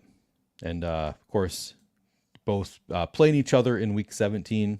Again, not the end of the world. That's one of those like, you'd prefer not to have your two quarterbacks playing each other in week 17. You'd prefer to get in, two different game environments there. But at the end of the day, it's not the end of the world. My best finish last year in the Dalmatian, it was Dallas and Detroit super stacks, and when you have a game that is the highest scoring on the slate, I don't mind it as much saying, okay, I'll get the QB that has the most success in that game. If you have the same QBs in a game that's like 38.5 point total, like gonna be out. Yeah. No, thank you for that. Yeah, exactly. All right, let's jump into another draft. Let's do it. How many likes do you have on the stream? 12 likes. There's 31 watching. The calculator's broken. The calculator's broken on this one. We need to pump this up a little bit for our man. You guys give us a like on the video. I have not asked for it yet, so that is on me. I haven't been asking for it yet. Please do like the video if you haven't already done so. Subscribe to the YouTube channel. Would appreciate that. Trying to grow the subscribers. So any likes, subscribe. And if you want to get notifications when I go live, you can get those by hitting the notification button. You can also join the Flannelverse Discord. I'll post in there when any stream gets posted. So a lot of places to get those notifications if you want them. And of course, even if you don't want those notifications, go ahead. You can join the Flannelverse Discord. I'll grade your drafts. We'll have a good time. Hell yeah. Yeah, he didn't ask, so now he's telling. The demeanor changed. The demeanor changed. What are we doing here? He left it up to you guys to just go ahead and do it. The trust was in the chat to get to at least 20. Yeah, we got guys beating the drum though. Appreciate you all. Yeah, hell yeah. All right, 4. We got 4 plus 4 if you want to. Yeah, if you want to join, get in now. Gabagoolers. That's is gabagool an actual thing? Yeah. You're Italian. You can tell me. Yeah. Is it like it's a food? It's a meat. Yeah, it's a meat. Oh, okay. I feel like there's some like word that people associate with the mafia, like that like I heard that is not an actual word or not like a I forget what it was though. I was thinking it might be gabagool as like a made up No, it's term for like movies. no, it's real. It's a real Okay. thing. It's Is it it's just good? another. Do you enjoy gabagool? Yeah, I don't like go out of my way to buy it, but like when I was in Italy, I thought it was funny because like I guess not everyone know. It's probably like more Americanized type Italian terminology, but it's capicola basically. Okay. So you've been to Italy. That's when how long ago was Yeah, that? we did the baby moon, so like right Oh, before, fun. yeah, we did the, get out of the US trip. It was amazing. It was amazing. The wife put together a crazy itinerary and yeah, a lot of hikes, a lot of views and a lot of good food. It's That's insane. awesome. Makes you come So back and wonder like what the hell cuz they use like minimal ingredients, it's just all fresh. and it was It's like and the food was very good just having the oh, fresh foods there. yeah, it was unbelievable. That was probably my favorite part. My wife and I will we have not actually left the country together. Both of us have like traveled a good amount before we met, and since we Mhm. she has left the country twice for work since we met, but I have not left the country in the like nearly 10 years now since I've known my wife. Yeah, So I yeah, kind yeah. of we both kind of have that itch to make an international trip. Yeah. We were thinking about doing a trip this summer. We're going to go to the Olympics Oh, in cool. Paris, and we were going Oh, to go shit. through Italy and go to all these countries that I haven't been to in Europe. And then we had chimney issues where we had to basically get a new Oh, furnace dear. put in due to our chimney issues, and it cost $15,000. We're like, all right, it doesn't make Yeah. sense for us That right now, so we had to that's push it off. that's a Europe trip right there, and Yeah, probably more. yeah, Once you get over to Italy, like, the flights are expensive. Airbnbs weren't crazy. Like, you're getting really nice places. Oh my god, we got 11 again. we got 11. What And, is this? the food and drinks were cheap. Like, you're talking about, like, 2 steak dinners with, like, a craft of wine and Wow. like, desserts, and you're looking at, like, $110. It's, like, crazy, crazy. Yeah. So, it was also a good time to go last year because the dollar and the dollar was worth a lot more. I don't Oh, know where it is nice. currently, Yeah, but I it have went a not lot looked. further. Interesting. So, we get the 11. What's your ranking between Puka, AJ Brown, and Garrett Wilson? How would you rank those 3? I mean, I basically do it by ADP typically. So Okay. occasionally, I'll take AJ Brown over Puka. I have Okay. never taken Garrett Wilson over either of them. I don't think, which maybe that's something I should be doing a little bit more because I think that I'm falling behind on my Garrett Wilson exposure a little bit. Okay. Um, yeah, I think it can't really go wrong here. Like if we get a falling Puka, I'd probably take him. But if we end up with Garrett Wilson, I would not be upset about that either because I just have not taken a ton. How do you have him ranked? I have Garrett Wilson ahead of both of them, then I have AJ Brown, then Puka. However, if it gets to a point where I'm like under 5% Puka, I'll probably catch back up. I want to be in that 5% range. I don't want to do like a crazy fade. But last year for me it was CD Lamb that I want to be the highest on of like the 3 guys. So I was CD Lamb over AJ Brown last year. That worked out. Um, yeah, that worked out. Shout out to Dave, D4VE, Hmm. at the Dog Bowl too. Got a chance to meet him live, and he was like, "Yeah, we should be taking CD Lamb at 4 last year," and I was very high on him, but shit, he was higher than me. Wow. I think that Dave and I talked at one point about having him on a stream, and then Cool. never talked about it again. So yeah, I Yeah, think I bet. I he's bet. somebody I who's a bet. willing streamer. I'll have to He's talk to he's a Dave. great dude. Great dude. He had a high finish. I don't know what contest. He came in third for. I think he hit 25 large on a contest, but he was super invested last year. He Wait, was so maxing. you were in the Dog Bowl last year? I was +1 with Nick, and at Okay. 42, we were sharing a lot of lineups. All right. Garrett Wilson We got goes. Puka. Yeah, let's go We got Puka here. Puka. Ain't mad at it. Uh, we made the flip on the Donta Foreman 3 touchdown week, so he was our swap, and that's what sent us there. Really, Oh hell yeah! All it right. was. Do we do the Marvin Harrison get the week 17 correlation here? Yeah, that's cool. That's cool. That's cool. I know you're a Drake London guy, but this is a I little know. bit tough to do. I feel like getting Puka Marvin Harrison, not super tough. Yeah. Like I've definitely been able to do it some, but it's somewhat rare to be able to get them You together. can't willingly get it whenever you want. Yeah, Where last year you could do that with CD Lamb and Amon Ra. yeah. Um, so what exactly does Wilson offer for your teams in the first round if A Rod isn't what he used to be? So you're the Garrett Wilson guy. Are you just making the bet that Rodgers is what he used to be? Is that essentially the bet you're making with Well, Wilson, or is there more it's to it? we know what Rogers. We know who he is, and he doesn't need his Achilles because he's not a mobile QB. If he can make some of these basic movements, he's not a runner, right? So his health level doesn't have to get back to like where a Lamar Achilles would have to get to. Right. So some of it is the discount we're already getting on Rogers bakes that in to the price. Wilson, he's the main guy there. Right. He's the main. He's already elite.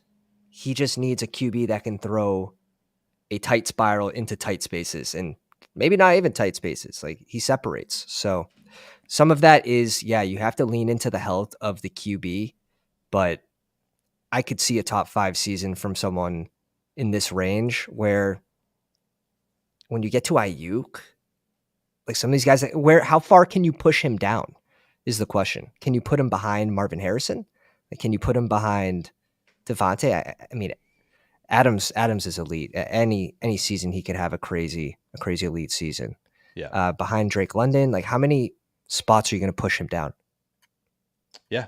That fair question. Like he's and Tyler says, yeah, we says I think he means back to Rogers we know and love, not the shitty. But we like, do we need him to be fully back to where he was? Like Zach Wilson was the quarterback last year. Like if he's just like halfway between Zach Wilson Dude, and Rogers from 2 years ago, like dude, Rogers is greedy in the red zone.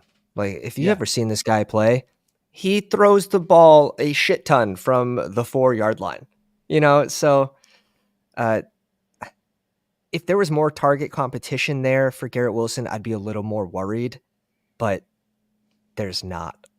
There's right. absolutely not. You got Mike Williams who coming back off an ACL tear. Malachi Corley, but Rogers typically doesn't love throwing to rookie Doesn't receivers. like the rookies. Like we saw that last year or years back in Christian Watson's first rookie season. First play should have been a 75-yard touchdown. He drops it wide open. The dude doesn't get a target for like 6 games. Yeah, Yeah, and then he comes on at the end of the season, though. His rookie year, those last 3-4 weeks were insane. yeah. We didn't even go over who else is in this room with us. We have a lot of familiar names here. King of Kings, of course, in the 1 hole. We have Chris in the 2 hole. Shock Trauma, I forget who Shock Trauma is, but I know he is sometimes in Yeah, he's a chat. pounder. Yeah, Yeah. John back here in the 4 hole. We have Tyler came in here. He did not like the slander. We called this a fuck Tyler stream. He said he took that personally. He's going to yeah, he's draft coming in. He's against coming us. for So the we got money now. Tyler in here with us. I don't think I know any of these other people, but if you are in chat, let us Yeah. know. It is kind of funny, like having Puka go in this range where a last round pick becomes a first round pick. Some of that does sketch me out a little bit. Now, them not adding to the receiver core eased me a little bit more on Puka post NFL draft and post free agency, seeing like, Yeah. okay, they are very comfortable with him being maybe 1A or 1B, or just, they're both ones. And maybe, Right. Cup, he has the age difference on Cup, but Garrett Wilson, I was definitely more confident in clicking him pre NFL draft over Puka.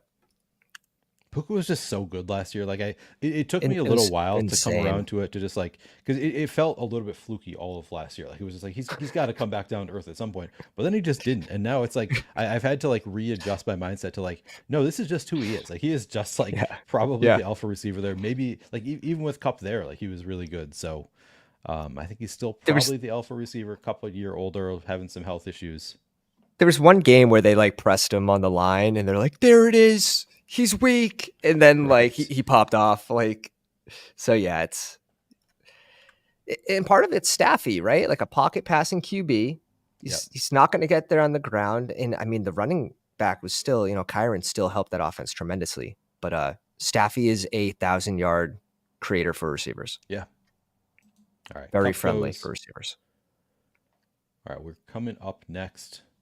I'm convinced that Do we want Josh Allen here? we could advance any Josh Allen team.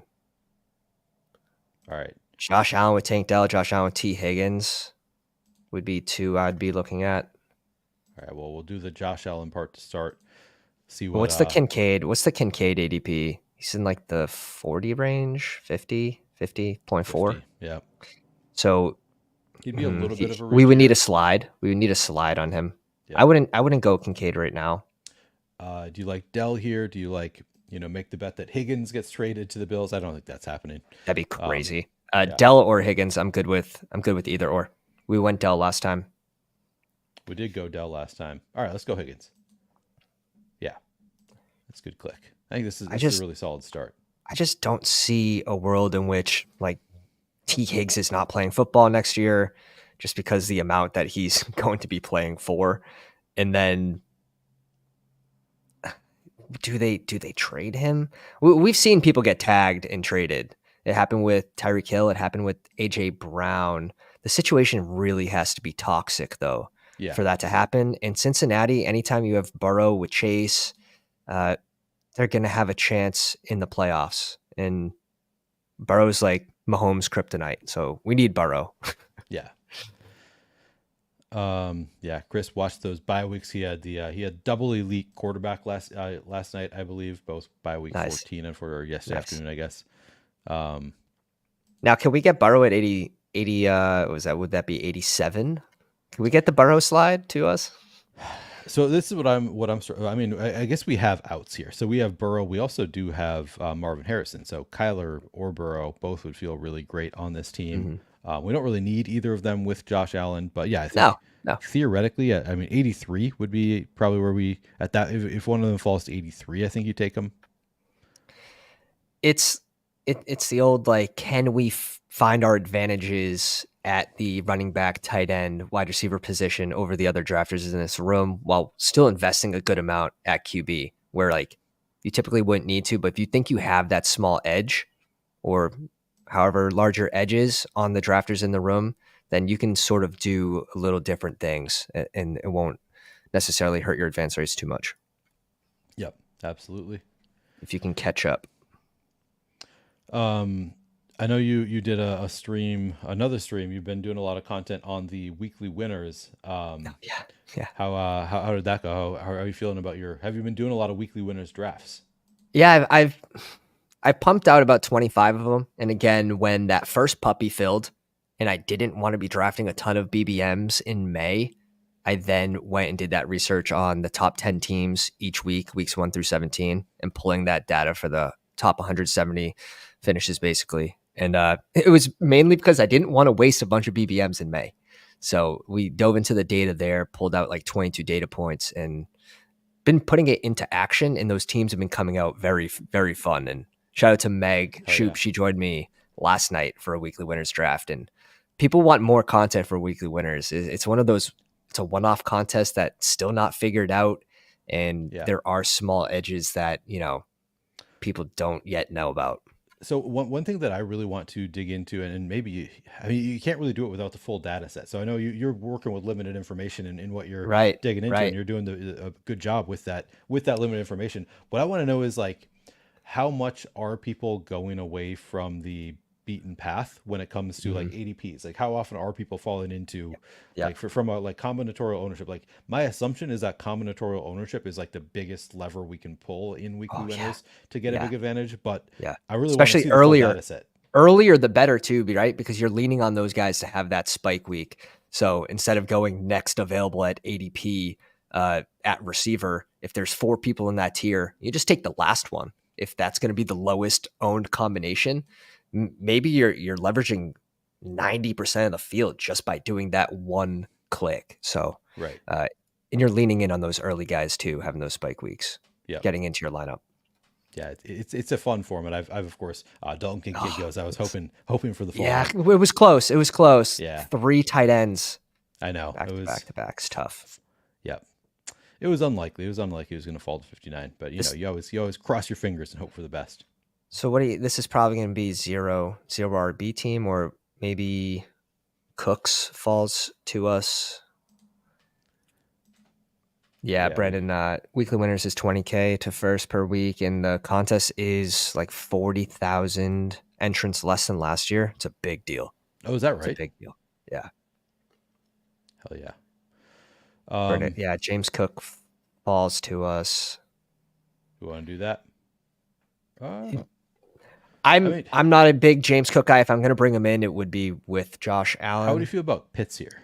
I love Pitts. I think he's going to be a big riser this offseason, still at this ADP.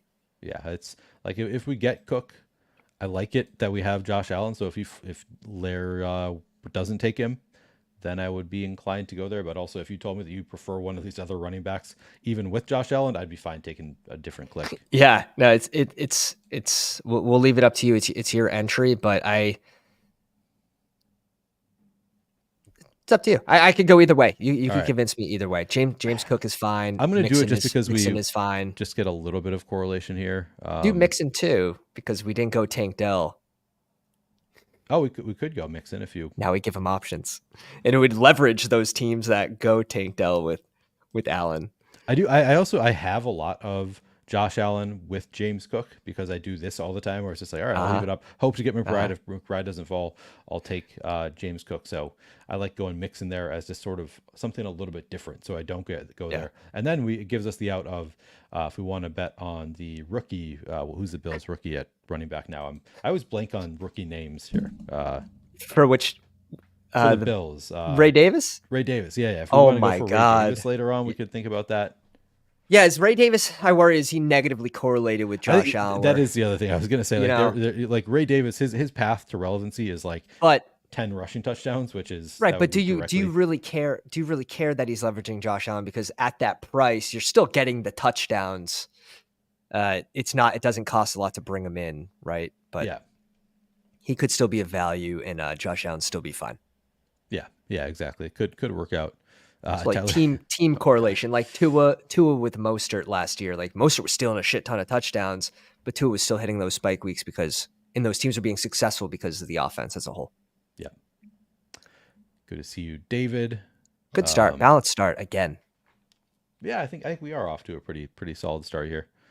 My home league is only $100 a week. Oh, that's pretty good. I mean, you have a home league weekly winners. That's right. That's not bad per week. Yeah, that's pretty good. $1,700 investment. That's more than the big board. Yeah, easier to win that, as Spurious points out. You're competing with 500,000 virgins who are notoriously good at fantasy football. Right, and don't touch grass.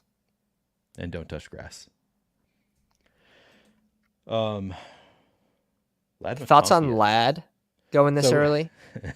So this is continuing the conversation of Tyler as a Ladd lover, a Josh Palmer hater. Tyler really leaning into it with the early Ladd McConkey. Tyler did convince me that, and I went and rewatched some videos of Ladd McConkey because admittedly I watched like one or two clips of Ladd McConkey in camp and I was just like, I don't think I can do it. That guy looks so tiny with the mushroom helmet on, and then that's funny. And Tyler was like, he's actually like 6 foot, like he's not as small as he looked. And I watched him where we just okay, yeah, he's not as tiny as my memory of him was, which was just like a pinky sized little guy out there. So he's still at 68. He feels like a reach to me. I'm just not convinced that he is like for sure going to be the number one receiver there, which is why I make the Josh Palmer bet. I think Josh Palmer has almost as good of odds as being the wide receiver one as Ladd McConkey. Now I know, as Tyler pointed out yesterday in the stream, Ladd McConkey has the major draft capital. They made a big bet on Ladd McConkey. So I'm probably wrong about the odds of Josh Palmer being the wide receiver one, but he was good by some metrics last year. Yards per route run, Josh Palmer was, I want to say like 41st overall among receivers that had at least like 50 targets or something. Yeah. So I don't know. I think that he's better than Tyler thinks he is. He's a little expensive, but I do think there's room for him to move up. You're talking Ladd McConkey or Josh Palmer? Yeah. Well, I think both should probably be moving up, but I would have Ladd over Rome. Son of a bitch. Sorry. And I'll have D Hop. I'll have D Hop over Lad in the ranks, but I'd have Rome actually behind a few of these. So I do think with players that go in front of him, not him necessarily passing these players, but the other players just maybe not being as good of a situation has a lot to do with my Lad exposure, which is at 8%. But I think he can move up to like around that 63 range this offseason. Yeah, agreed. Yeah, I could see that too. Yeah, he might not. He feels a little bit like a reach right now, but as you say, and he's also like the perfect like rookie wide receiver who could just come on late and be a smash in the playoffs at low ownership. Yeah. But I mean, He's there's he's like the Dollar Tree Keenan Allen as a rookie. our pick is coming up here. Oh no! Oh Mm, no! What As a bye what week, bro. Joe Burrow bye week 12. That's Josh fine. Allen bye We week don't we 12. don't need to go Joe Burrow. Uh, what about Najee here? Yeah, we can Najee go or Najee. Stevenson? Let's go. I mean, Stevenson has the same bye week as Joe Mixon, so I'm going Yep. to break the tie to Good Najee. tiebreaker. Good. We Then how could, I mean, about we could still go Burrow at 86 if we want to. It's enough of a value that we could just take a third quarterback later, but that's a little bit rough on a when you who's take your two this guy early. between these two in Buffalo? I don't love either of them, if I'm being Yeah. honest. I think that I prefer to wait on Shakir, but that's based on like some quotes that Scott Barrett showed me. That was like they're talking about the receiving room. They don't even bring up Curtis Samuel, so I'm like, ooh, that Do scares you me a want to little go bit. with Tyler Lockett here and see if Shakir falls back to us? Yeah, we could do that. I like Tyler Lockett. Um, in case you missed it, we were being taunted by Tyler Oh, after we here we announced that go. this was a Here we fuck go. Tyler stream. We start talking about Lad McConkey, and Tyler says it's only a reach because I need wide receiver before I smash Kyler to stack. Just letting us know he's taking Kyler, not going to fall to us, taunting us there. That's fine. Very That's very fine. rude. It's probably we don't need to go QB there. Where we go Puka, we should probably be going Staffy anyways. But Yeah, no, that is true. Yep, no, I hear you, Tyler. I don't hate Lad. I have come around to Lad is probably a good pick there. He is even though I think Josh Palmer is better than Tyler thinks he is. I think it is a yeah, wide open receiver yeah. room. He definitely has a shot to be the wide receiver one in what could be a good offense. So I don't hate the bet on Lad McConkey there. Joe Burrow goes at 90. All right, that's good falling value. Maybe backstack with Jermaine Burton, one of the tight ends late. Mm. Now, so in this room, we left open the Stafford later. We have Pitt, so we could go Kirk Cousins later. Hopefully, nobody True, auto true. picks him. And then of course we have Gino later. So we have outs in this room. This is a little bit different than our last draft. No, Kirk Cousins could be by week 12. Oh, you're right. Good call. Good call. All right. Well, that's good to recognize that early. Gino late's fine. Stafford late's fine. Like, what's the difference? Now, I will say you want to lean into the earlier draft capital at your receiver, pulling in that QB. So Puka and Staffy much over Tyler Lockett in the 8th with Gino. But I'd be curious on a spike week basis. I can peek it right now between Gino and Staffy last year. See, I feel like Gino had kind of an outlier bad season last year, though, and I guess I'm hopeful that he's going to be better this year. But yeah, that's you have that data available. Yeah, I'm just peeking it right now. Geno Smith had a QB8 finish, a QB5, a QB1 overall with 31 points. That Did was he really? probably Man, I that forgot was that. probably the 3 touchdown Metcalf game, and then a QB8 finish week 18. Staffy had a QB7, 8, and 5 and 10. I got to say, you are the only person I've ever heard call him Staffy. Mm. Um, Tyler says every time Pat calls him Staffy, all I can see is a pooch. I like that. Yeah, So so Gino had the higher ceiling game, which doesn't surprise me, and Staffy was the more consistent yeah, 15 to 20 point range. right. So both decent bets late. It's kind of one of Yeah. those maybe we push it, let see who falls to us kind of thing. Yeah. Oh yeah, exactly. Those are QBs that fall typically too. Yeah. So that's smart. Always having that backup play at QB if you don't get like Staffy at an ADP. It's sort of go get your guy in that range if you Yeah. have a backup plan. So that's smart. Yeah. That it is a nice thing building out for those backup plans where it's just like, all right, I'm just Yeah. going to give myself outs to like push the quarterback and let one of them fall to me. Yep. Especially since we have Josh Allen too, it's just like we're set out our quarterback almost every week. It's just going to be Josh Allen anyway, so you can kind of really push it. How comfortable would you be just going like naked Daniel Jones at the end of the draft with the Josh Allen pick? I hate it. I would hate that so much. It's probably not a bad idea. It's probably not the worst thing to do if you're just like betting on With Josh like Allen. Wandale, Hyatt. Yeah, I mean, yeah, I mean, if you have one of those, it makes you feel a little bit better. Khalil Shakir goes at 103. Grizzly is just first he takes Burrow unstacked at 90, Yeah, I saw and that. then he goes Khalil Shakir. Is But this guy is putting a Curtis thumb in Samuel our eye? on the board? Curtis Maybe he Samuel still is. on the board? I think he is. Come on. I don't even want to look until this pick Come gets on. made. And then we have to ask the hard hitting questions after our two picks. We're gonna hit. Wow. All right. So I think we just do it here. I mean, Yeah. falling value Yep. stack.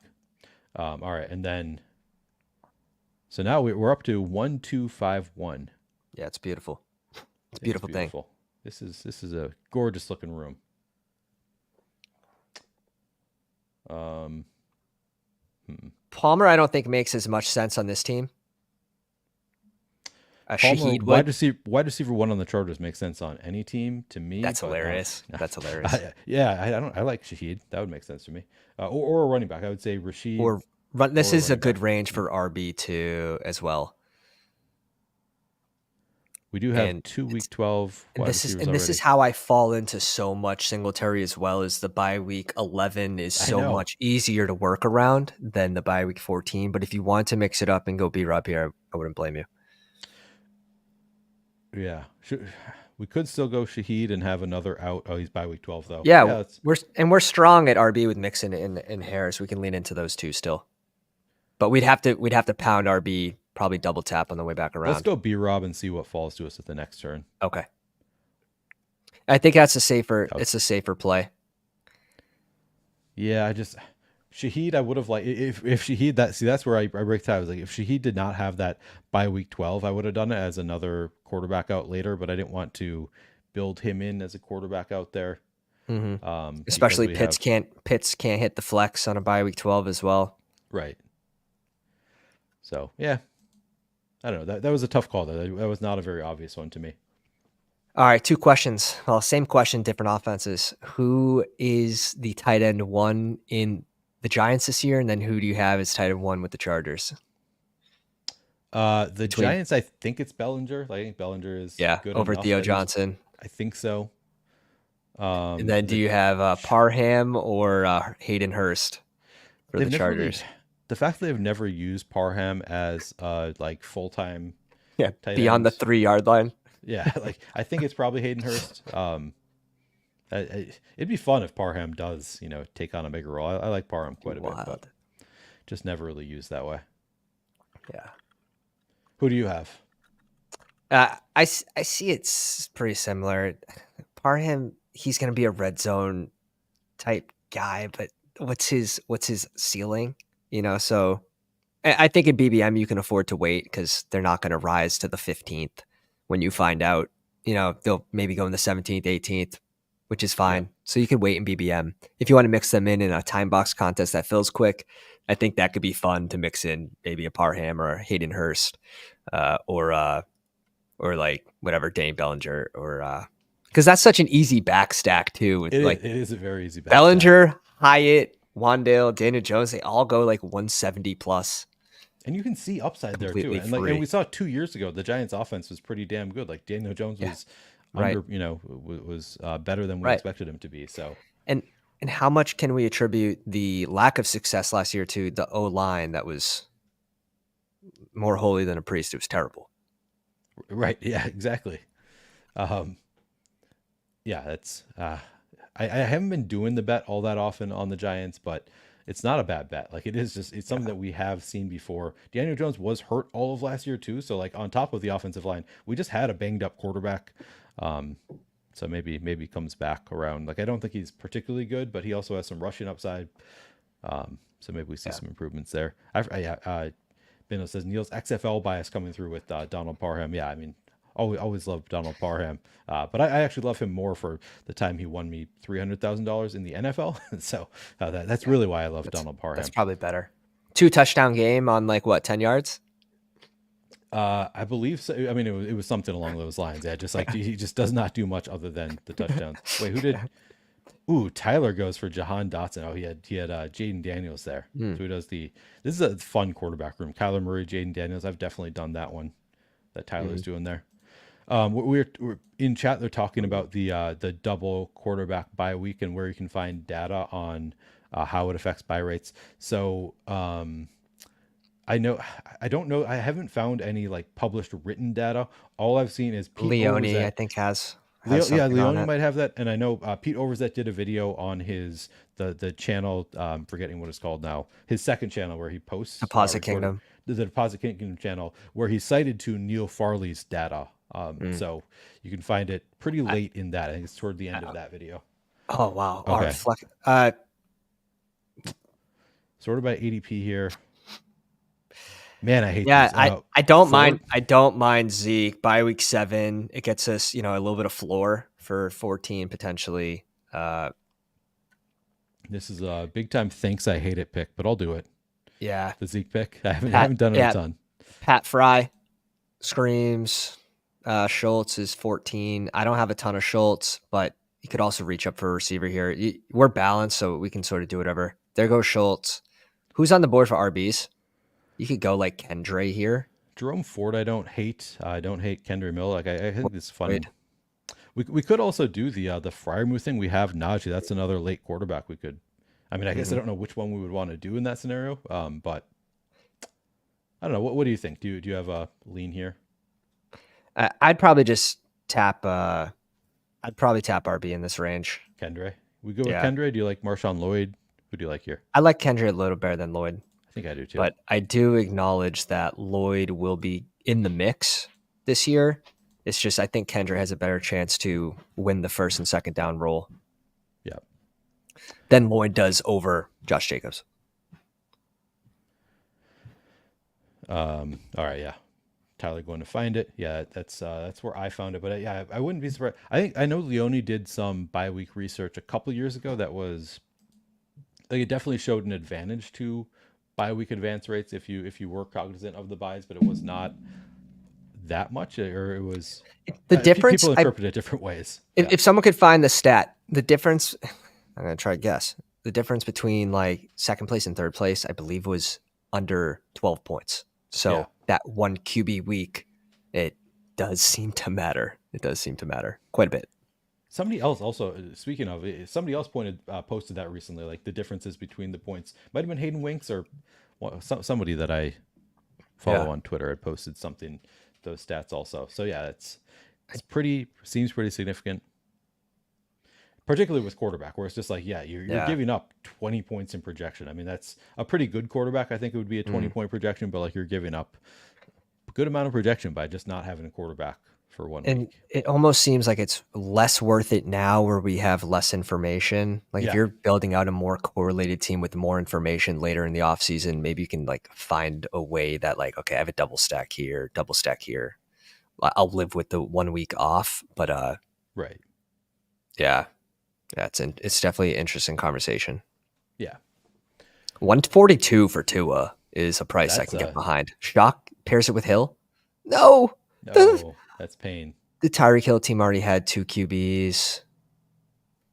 Yeah, okay. Who's the Jalen Waddle team?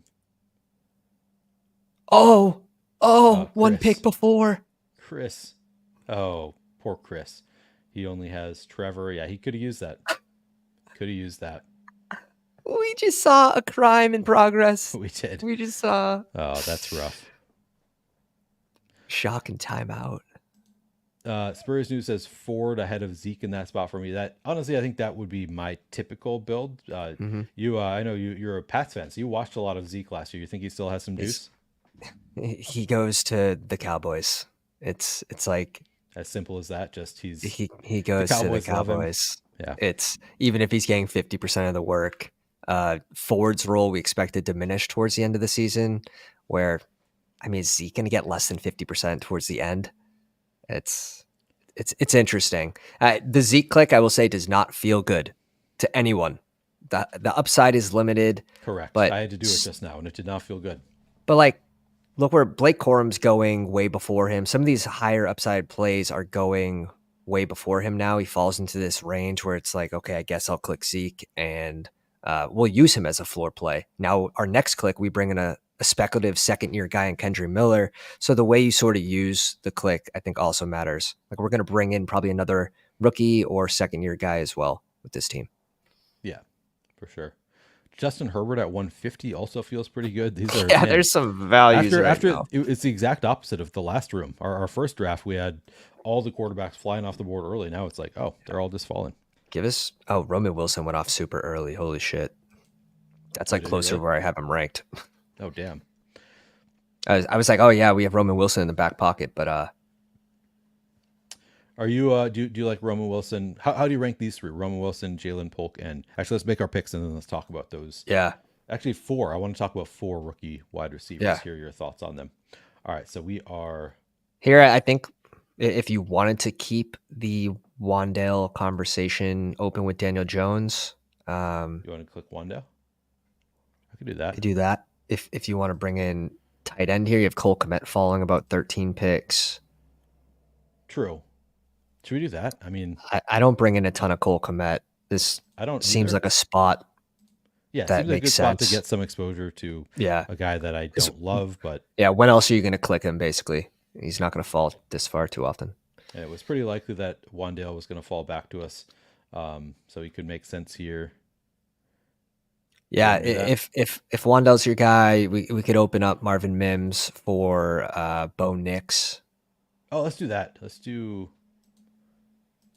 I prefer the Denver backstack to New York. Okay. What do you? Are you okay with that? Yep. Yep.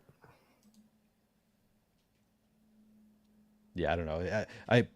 As I'm thinking about like maybe I need to be doing a little bit more of the Giants, so maybe I could have done it there as like just one of the chances where you do a stack you don't do a ton of. Since we have Josh Allen, it's like you can Thad take wanted more it. risks.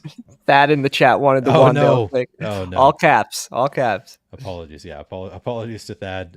Yeah, but Wandale's also a guy that we might be able to get him at the next turn, like which Right. Mims is too. But like Wandale Mims, falls pretty frequently. Mims opens up another QB. You can still go Jalen Hyatt with Daniel Jones too at the very end. Yeah. All right, I want you to rank these four rookie wide. Actually, I'm going to do five now. I'm just seeing more and more names that I want to throw in here. Go All right, ahead. so I want you to rank for you Xavier Legette, Roman Wilson, Jalen Polk, Jermaine Burton, and Ricky Pearsall. Yeah, it's Roman Wilson, Burton, Leggett, Polk, then Ricky. Just the chance that Roman Wilson has on the offense is intriguing. You can only throw so many balls to George Pickens, and you don't see George Pickens as like a 14 target guy in that offense. Russell Wilson's also super serviceable. So who is Roman Wilson battling against for the wide receiver 2 position? And he doesn't have a whole lot of competition there. It's a tight end. No. It's Freiermuth. Basically, Right. He's fighting for the second favorite targets. Calvin Austin is interesting. He's a burner, right? But he's not that great at blocking. So I think Roman Wilson is out there on 2 wide receiver sets, like right away. Can't say that about Ricky. Polk. Maybe. Polk's interesting because you can, I think, use him a little more as a floor play. Maybe you have a couple rookies already and you still want to bring in someone in this range. I think you can bring in Polk and him have a little more of a role earlier on in the offense if Roman Wilson's gone. Burton, it's just like shit. If there's a 2% chance that Higgins does leave, I want to be way above on Burton anyways. Yeah. If he is in that Tyler Boyd range. So a team that doesn't really use the tight end a lot. and he was a beast in college. Yeah, and he's like he could be the wide receiver too. Obviously, that would be he's incredible value if he's a wide even at wide receiver 3 though. Like play if he plays that Tyler Boyd role. Now Oh, that is that's all you need. what do you think the odds are? Assuming that T Higgins is here, so we're already making that assumption. What do you think the odds are that he is the wide receiver 3? Like, are you like 100% Yeah, guaranteed Jermaine Burton's wide receiver 3? I mean, we have yeah, Yoshivas there who says we're going to see him this year. I know he was tweeting it out. yeah. You'll see me this year. What do you think the odds are that Jermaine Burton beats him out for that wide receiver 3 role? I'd probably put it around 80%. Sounds about right. I got a nugget yesterday from someone in our Discord. Basically said like, I don't draft on drafters.com. He's like, yeah, Burton's going at like 130 on drafters. So that's a contest where it's strictly weeks 1 to 17. Yeah.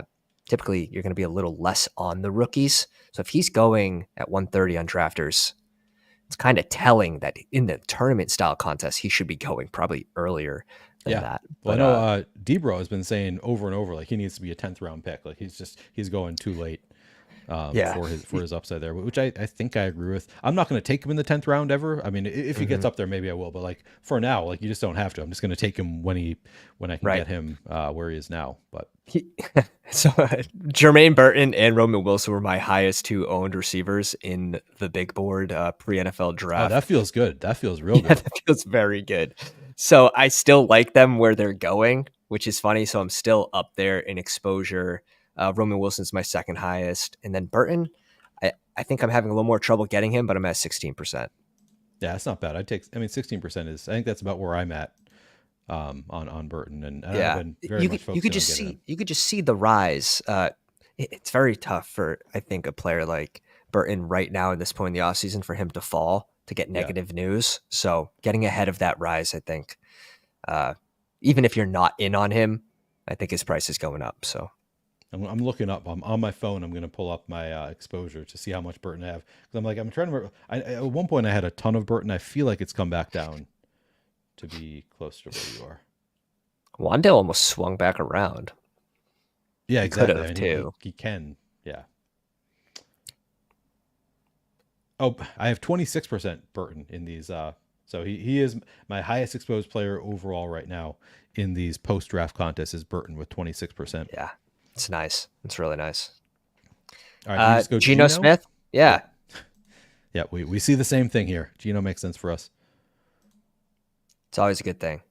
And honestly, we could probably stop at RB here with 5, and we could do a 2-5, 8-3 or 2-5-9-2. Either of those works for me. Do you like Bateman here? I mean, you're getting a fall on a player that's rising. Feels good, 182. Bateman, the other option would be Noah Fant. I don't hate DeMarcus Robinson, but I think I'm good with Bateman. Okay. I think you're right that he's rising up boards. We're not going to be able to get him in the 16th round going forward, I don't think, too often. So yeah, I think that makes sense there. Noah Fant, just the correlative piece was like, yeah, I'll think about that. Of course. Yeah, it's pretty close to 0 chance that he falls back to us. So I get that. But it's tough. Like you have a player that's rising, like Noah Fant, you could probably just get next draft around ADP. Right. So getting a player that's rising next round. That's the other thing. Like there's maybe a 45% chance that he falls back to us at our next pick regardless. So it's like we have no need to take Noah Fant there, where there's 0 chance that Bateman was going to go there. Oh, Thad, man, Thad continues to be just really angry at these drafts. He was, love this. I love in the draft with Bindles yesterday, was not happy with our choices. So I love it. Apologies, Thad. But I mean, you have Bateman rising 15 picks in the last month. He's still up 5.5 picks over the last week. So he's trending still up, and we get him closer to his price last month. So we have more news. We declared this a fuck Tyler stream, and Tyler is also, we had that debate yesterday too. Tyler very much out on Bateman, whereas I am in on Bateman. Yeah. I'm having a clinic right now. Tyler thinks that he is dominating. We're gonna have to grade the drafts after. I mean, it's hard to argue with Tyler, where he's got 2 of my favorite quarterbacks in Kyler and Jaden Daniels, and he has Jermaine Burton. So yeah, I mean, I want to give Tyler a bad grade just because got to stay on brand for the fuck Tyler stream. Oh yeah, Looking pretty good. just right before you grade it like an F minus, just say this take is completely unbiased. That's Right? all you Yeah, have to say, and yeah. yeah, And that's you got to you're trust good. us when we say Checks that. out. If we Checks out. say it's unbiased, then you got to just I'm believe gonna it. be completely unbiased. Yeah. I rated a 0, not even a letter. Yeah, we got a lot of drafts that we got to grade here, and I know you got to get going pretty soon, so you might not have time No, to. I'll be good. I'll be good. Okay, I'm probably gonna like flip my shoes on real quick, and right after our 2 picks, I'll be back for the draft grades. sweet, sweet. All right, sounds good. Make it work. Bateman just a little sick click. I rather go round 18. Tez Walker. Yeah, I mean, if you think that Tez Walker is going to have a better role than Bateman by the playoffs, that makes sense. I'm betting on Bateman for just a bounce back season overall, or bounce back might be an overstatement relative to what he's actually done in the NFL. I think that he's got more upside than he has shown. So I'm in on it, but I hear you. I hear you. Nobody likes him. Oh, Fant almost trickled back to We us. keep on almost getting guys to fall back to us. Not It's okay. quite though. Not quite. It's okay. Yeah, we have our two. I mean, we got Cole That's Kmet falling to us. We've got two pretty solid tight ends already. the Fant fall was closer than it should have been. Yeah. All right, let's take a look Teased at what us, is on the tickled board. us. So now, since we have Josh Allen, I mentioned earlier that I take Oh some God. Mac Hollins. Can I convince you Do you to? think you have? Do you think you have to do it right now though? You Like don't at this have point in the off season, like where does he rise to if you find out he's mixing in at the wide receiver 3, fair, maybe fair. 16th round, so like a round earlier? What if he's wide receiver 1? All right, who do you want to take here? Now you sound like someone I know. Slayton seems like a decent spike week guy. McMillan, if you want a rookie. McMillan's kind of fun. Just the unknown there. Mm-hmm. Slayton by week. Oh, they're both by week 11. Let's go. I mean, we could get both of them to be honest. Yeah. So we have 2, 5, 8, 2. Who's available at tight end? Are they basically all gone? Tucker Kraft Yeah. is there. Yeah, I don't think anyone really raises the upside for. Oh, Maybe Jatavian Sanders is there. I kind of like Sanders is Jatavian late. Sanders. Okay. Do you like that? Yeah, you can go Sanders or you can go another receiver. You can lean into Pitts and the falling Cole Kmet, or you can go a receiver. Who does Thaddeus think? Oh, Thaddeus thinks Slayton. Should we make I like the pick? Slayton. I like Slayton. All We'll right, listen to him for one time. We're gonna One do time. it once. We Thad, did that for you, Thad. one time. Just for you. Just for you. I'll be right back. All right, sounds good. We do the Slayton pick. I think Slayton was kind of where we were leaning anyway previously, so I like the Slayton pick. I feel like any of these could have worked out, but just one time we're going with Thad, who hates all of our picks. We made a pick that Thad is forced to like. Oh no, Thad, come on now, you can't go back on us like that. Yeah, spurious. You can't. I mean, you told us. You told us go Slayton. Now you're telling us we're wrong. We just can't win with Thaddeus. Brutal. Slayton is right. Oh, do we have is Mac Hollins jacked? To me, the reason that I'm sort of in on Mac Hollins is that same quote that I mentioned earlier about why I'm not totally in on Curtis Samuel was they were talking about their great wide receivers, and Mac Hollins is one of the receivers that they mentioned of how happy they are with their receiver room when they did not bring up Curtis Samuel. And this is all, I have not even listened to the clip. This is all based on something that Scott said on our stream on Memorial Day. Scott Barrett and I did a stream. All right, good. Thank you for coming back around to us, Thaddeus. Slayton is the pick. All right, we did it. Mac Hollins, yeah. I mean, we'll have to pull up the picks maybe. But I mean he's been pretty good here and there. Mac Hollins, decent NFL player. By the way, guys, I have a podcast tonight. Going to be having John Boy Beats on the Playing for Keeps podcast. I'm really looking forward to that. He's a really sharp guy and does a lot of interesting stuff. If you're watching this stream, you're probably into best ball. I do a lot of my guests on those are DFS guys, or do different types of contests. If you are into best ball, John Boy Beats, of course, took down the slow puppy last year. He's really into a lot of different formats on Underdog. Does the dailies, also really successful in the Underdog dailies. So I'm really looking forward to that conversation. You guys should show up with some questions for John Boy Beats because he is an awesome guest, really sharp guy, really dives into the data. Oh, look at this! What do we? Who do in we have time. here? Oh yeah, we're in time. You gonna be Do taking? this just like that. Can't hear me. All right. Who is it? Who is this with you, Pat? This is the son, Donatello, Dante. Donatello, love that. That's a good Italian name. Now I don't know much about Italian names, but I know That's the Donatello. nickname. That's it. Okay. Dante Yeah, he is was the he was real. actually Donatello for Halloween, which is funny. Oh, that's Ninja great. Turtle for those that don't know. Are you? So, You say that you have to leave soon. Is that with him, with Donatello? so, You taking so him the somewhere? wife, no, the wife actually got out of work early and got to pick him up. So she's a saint. Oh, nice. That's awesome. And now he gets to join us for a, and he can give us a He's a grade for our team. Let us know what he thinks. brutal judge. Oh, is he really? Brutal We don't judge. we He's don't like want this smoke. France. He's like France. All Tough, right. tough grader here. Bubba's in a half shell, Donnie Powa. Bubba's in a half shell, Donnie Pow. I don't know what that means. I don't know what that. I know it's a Ninja Turtles reference. I don't understand the play on it though. But happy to have Donatello join us. At least make an appearance. Is he a walker? Can he walk? I can't tell. Yeah, he's up. I don't have kids, so I'm like I can't really. He looks about that age where it's like if he maybe whether he can walk, but I don't really know when that age happens. Fun to have him join us.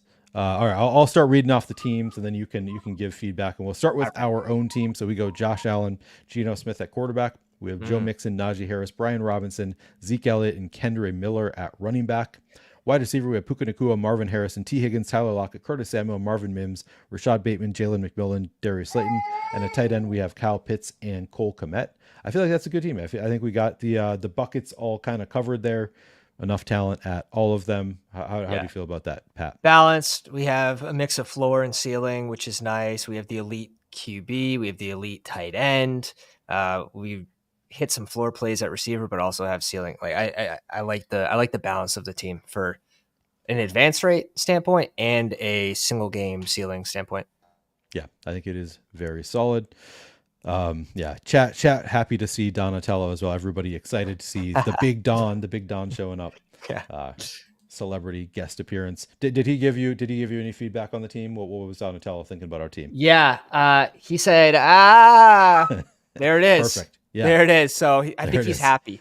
That's good. That's a good see, it's hard sometimes for me to distinguish good Oz from bad Oz. So that's good. We got the good from Donatello. King of Kings, I know, is a pounder showing up to draft with us. He goes Mahomes and Purdy at quarterback. At running back, he has Christian McCaffrey, Zach Moss, Javonte Williams, Jalen Wright, Khalil Herbert. Wide receiver, Mike Evans, Stephon Diggs, Hollywood Brown, Keon Coleman, Jacoby Myers, Malachi Corley, Jalen Tolbert, Khalif Raymond. And at tight end, he has George Kittle, Pat Fryermuth, and Cade Otton. That's really nice. Yeah, that's like a really solid team to me. Who does he have with Mahomes? He has Hollywood. Just Hollywood Brown with Mahomes. He's got Brock Purdy with Christian McCaffrey and George Kittle. So that's pretty fun. Also, yeah, I think this makes sense. You know, 3 quarterbacks with Kittle kind of makes sense because he's doesn't have much of a floor. He's a big time spike week guy. So getting another falling Cade Otton, two drafts in a row. Cade I Otton think falling you could pretty. stay with just Kittle and Fryermuth here if you wanted to, Could, but I get the fact that Kittle disappears some games and falling Otton. Maybe that's maybe a new trend here. And I think he does actually deserve to fall. I think 174 is a little rich. Yeah, he had 1 or 2 spike weeks last year. I know he had one in the playoffs, but not great overall. Even with like running every route, just couldn't get the targets last year. Yeah. Same bye. Oh, that King of Kings notes that they had the same bye week, so he had to throw on. Yeah, we didn't even notice that. Kittle and Fryermuth same bye, so he throws on a falling on. Makes sense in that scenario then. Yeah, looks like a solid team. Yeah, Frank's he's a great drafter. It really is. Yeah, that's good. Oh, and he has Fryermuth as the run back on his Kansas City stacks. He has Purdy. Does he have any Detroit? Throws on Khalif Raymond for so he does the late bringbacks for potential game stacks in week 17. Chris has Trevor Lawrence, Will Levis, and Derek Carr at quarterback. Running back Tony Pollard, Raheem Mostert, Marshawn Lloyd, Ty Chandler, Tank Bigsby, Braylon Allen. So Braylon Allen goes fairly late. Wide receiver CeeDee Lamb, Jalen Warren, Devonta Smith, Christian Kirk, Keenan Allen, Brian Thomas, Dontavian Wicks, and then tight end Evan Ingram and Jawan Johnson. Yeah, it's balanced. It's very balanced.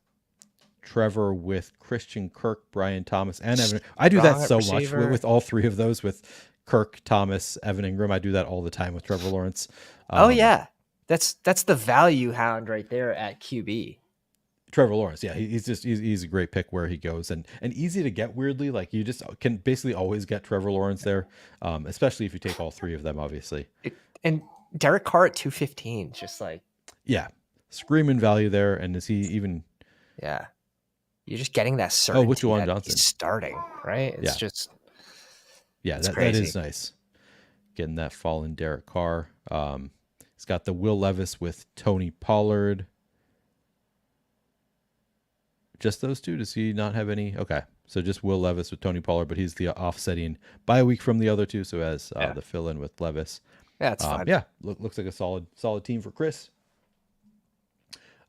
Shock Trauma did not show up in chat. I'm pretty sure he might have just been a random. I didn't see him in chat, but he might have just been a random. Yeah. Randomly drafting. He might not even known. Yeah, maybe not. John of course did not comment, but the last time I said he was in a draft with us and I said his name and he did show up in chat. So I think he does show up for the stream to draft with us, but doesn't always chat. John goes Anthony Richardson, Jordan Love at quarterback. That's a fun quarterback room for sure. Devin Achane, Alvin Kamara, DeAndre Swift, Kamani Vidal, Jaleel McLaughlin at running back seems pretty strong to me. Tyreek Hill, DK Metcalf, Terry McLaurin, Christian Watson, A.D. Mitchell, Josh Downs, Wandale Robinson, Jalen Hyatt, and then Luke Musgrave, Chigakonkwo, Jelani Woods at tight end. Yeah, this makes a lot of sense to me. It looks like a great team. What do you think? What are your thoughts on Vidal here? I'm over sort Dobbins. of like what's yeah. I've been drafting more Dobbins than Vidal recently. I was drafting Vidal at one point. I've just kind of been scared off. Like I'm scared of the zero, which of course J.K. Dobbins could be a zero. He could get cut. Like so. It's, yeah. I don't know. I've been drafting Dobbins more than Vidal recently. I was drafting a lot more Vidal earlier on, so I think that's part of it. It's just like evening out those exposures. My early Dobbins complete fade. I'm trying to even it out a little bit because I don't feel that strongly one way or the other. Yeah. Do you have a strong take on who's on the running back situation in general there? I feel like Dobbins is pretty locked to be the third down guy there. And one of Dobbins or Vidal is going to be a good value. So I don't blame people for not knowing and just sort of mixing both of them in. But as Vidal rises, I draft more Dobbins. And if you get the flip, maybe you'll switch again. But I think someone's going to smash, right? This team that wants to run the ball a lot. So, yep. JSU that's John pointed out that he actually did send multiple messages in here, and I just completely I was behind on chat today. And Shock Trauma is here in the chat. Yeah. All right. So Shock here. We just read off John's team, and John, I do really like your team. I think it correlates really well with Anthony Richardson multi-stack there. You got the Jordan Love multi-stack there. No Vikings there bring back. So that's a bummer. No Vikings there for the week 17. Bummer, minus 2 the Vikings points. are going to crush the Packers. But overall, yeah, looks like. Oh, and he does have Wandale as the run back on the Anthony Richardson. So he's got really nicely correlated team. We'll go over Shock Trauma then since he is in chat. Shock has Dak Prescott at quarterback. Looks 142. Good. Yeah, that is. I think it's completely uncorrelated, and he might have grabbed Jonnu though. He did. Yeah, he had a Jonnu. Yeah, that was. Yeah, and Jonnu getting some buzz recently. I know Tyler's really in on Jonnu. Dante liked that. He just. Looks good. He liked that Dante, a lot. Big on that one. Wow, that is high praise. High praise from Dante. He has Derrick Henry, Isaiah Pacheco, Josh Jacobs, Bucky Irving, Roshan Johnson at running back. A little robust RB build. You don't see it too much. Big time robust RB. But he didn't spend too much. Like the capital seems good. Yeah, he stopped at 5. You got to stop at 5 with this build. So I like that. Jamar Chase, Nico Collins, DeAndre Hopkins, Deontay Johnson, Brandon Cooks, Gabe Davis, OBJ, DJ Chark, and then he has David Njoku, Okay. Dallas Goddard, Jonnu Smith to close out that stack. So he made it happen. He made the stack Yeah. work with Yeah. the falling value there He on. brings in Odell too for the double in Miami. Oh, that's right. I missed that. Yeah, and he's got Cooks there for Dak. Might be ugly, but it counts. Yeah. Oh, yeah. Looks like a solid enough team. Like has all of the everything works out. Like all of the buckets, I think, look Yeah. strong enough. Yeah. Even with taking all those early running backs, like he has Jamar Chase, Nico Collins, DeAndre Hopkins, Deontay Johnson. Like it looks like a solid enough wide receiver room, even with the 3 early running backs. So yeah, I think he did well there. Tyler, yeah, go ahead. You're Tyler, good. Continue on. Power on. Tyler has Kyler Murray, Jaden Daniels, Bijan Robinson, James Conner, Devin Singletary, Deontay Foreman, CEH, Debo Samuel, Malik Neighbors, Amari Cooper, Lad McConkey, Jahan Dotson, Jalen Polk, Jermaine Burton, Greg Dortch, and then at tight end he has Trey McBride, Hunter Henry, Ben Sinnott. Hate this team. F minus. If I could give worse than an F minus, I would give worse than an F minus. No, I think this is a really strong team. I really like the quarterback room. Kyler and Jaden Daniels, love both of them where they're going in drafts. Both have clear rushing and passing upside. Hard to argue with it. Bijan Robinson, the bring back on Jaden Daniels. Right away, you see that there. We got James Conner correlated with Kyler Murray, Devin Singletary, Deontay Foreman, CEH. Strong enough running back room. I gave the F minus grade already, but then I took it back. I think it is. But did you say no bias? No bias. I forgot to say no bias. Oh, okay. Yeah. Then he has Debo Samuel, who of course Ayuk might get trade. Ayuk holding out right now, right? So maybe we see a boost for Debo. He's got Malik. Definitely should right now with that news in mind. It's not nothing, but it's tough to see Ayuk somewhere else, but it could happen. Yeah. Again, if it's a 5% chance, you want to be a little higher. You want to be over 8% Debo right now. That's for sure. Yeah. If it was 5%, like that's a little bit of a boost to I projection. have 18%. Oh hell yeah. That'll work. Yeah. Nice mix Neighbors. of vets and rookies here. Neighbors and Lad McConkey early. Got Jalen Polk in there. He mixes in Jahan Dotson, Jermaine Burton. Yeah, it looks like it. And then of course Trey McBride throws in the falling Ben Sinnott ADP value onto his stack. So that's fun to get that. That's on cool. His stack. That's cool. That's around where he should be going. He should be going after Hunter Henry. The receiver room's nice. I like the QB combo and the running backs. It's a well-balanced team. It's a fun one too, with rookies and vets correlation. It's got the whole works. Pat, after I was on your stream on Sunday, because you had asked me, do you think there's any way that Luke McCaffrey could like work his way ahead of Jahan Dotson on the depth chart? Right. And I gave the take that I could see it happening. It seems not outside the realm of possibility. We had somebody who kept adding me on Twitter after that stream, being like, "Look at this horrible take from Neil. Says Luke McCaffrey could overtake John Downs." Man, I'm just responding to a question that was asked of me, not like some hot take that I have that this is going to happen. Just like, yeah, I could see that happening. And then I looked up the stats. No context at all. He was not good last year. Just like he was not very good last year. So I'm doubling down on it. Luke McCaffrey, wide receiver 2, Jahan Dotson. Let's go. Fuck the haters. Which is also why Tyler's team is dead. He drafted Jahan Dotson. Should have just taken Luke McCaffrey there. It's a non-zero chance, right? That Non-zero chance. that Luke McCaffrey is guaranteed wide receiver 3. He could work into a higher target share than Dotson. So like we don't know how this offense is going to run, and someone that thinks they're dealing in 100% truths is just kind of delusional right now. Yeah. Tyler says Matt Harmon likes Dotson fit with JD. We'll see if Dotson gets more slot work instead of Luke. TBD camp connection. Harmon was pushing. He was pushing his the receiver routes last year, the perception, even on Dotson after his slow start, saying he was still having successful routes. But we'll see. Some of it could be QB connection. And I've done the Jaden Daniels, Jahan Dotson thing plenty also. Like it's not a strong, not like a really like hot take that I have. It's more of a, it could happen. Wouldn't be that shocking given how bad Dotson was last year, but I'm not rooting against him. I still have a bit of Dotson. Pendo says F the haters. Yeah, I muted the guy and moved on with my day. I just The remember that when I best. was thinking about John Dawson. It's like, all right, this guy's an idiot. I don't need to listen to this because he did like multiple times, like brought out like clipped the multiple times. It was just like, I don't care, man. Whatever. Yeah, Um, go away. all right, who else do we want to look at here? So we did Tyler. Is that it? Yeah, that's it as far as people that Seems like were it. in the Yeah, room with us. So we covered all of the people who draft with us. Appreciated you all hanging out with us. Most of all, of course, appreciate Pat stopping on the show, drafting with me. That was a lot of fun. Once again, hopefully we should run this back, on yeah, either or both of our channels, in the near definitely, future. This was a lot of fun, Pat.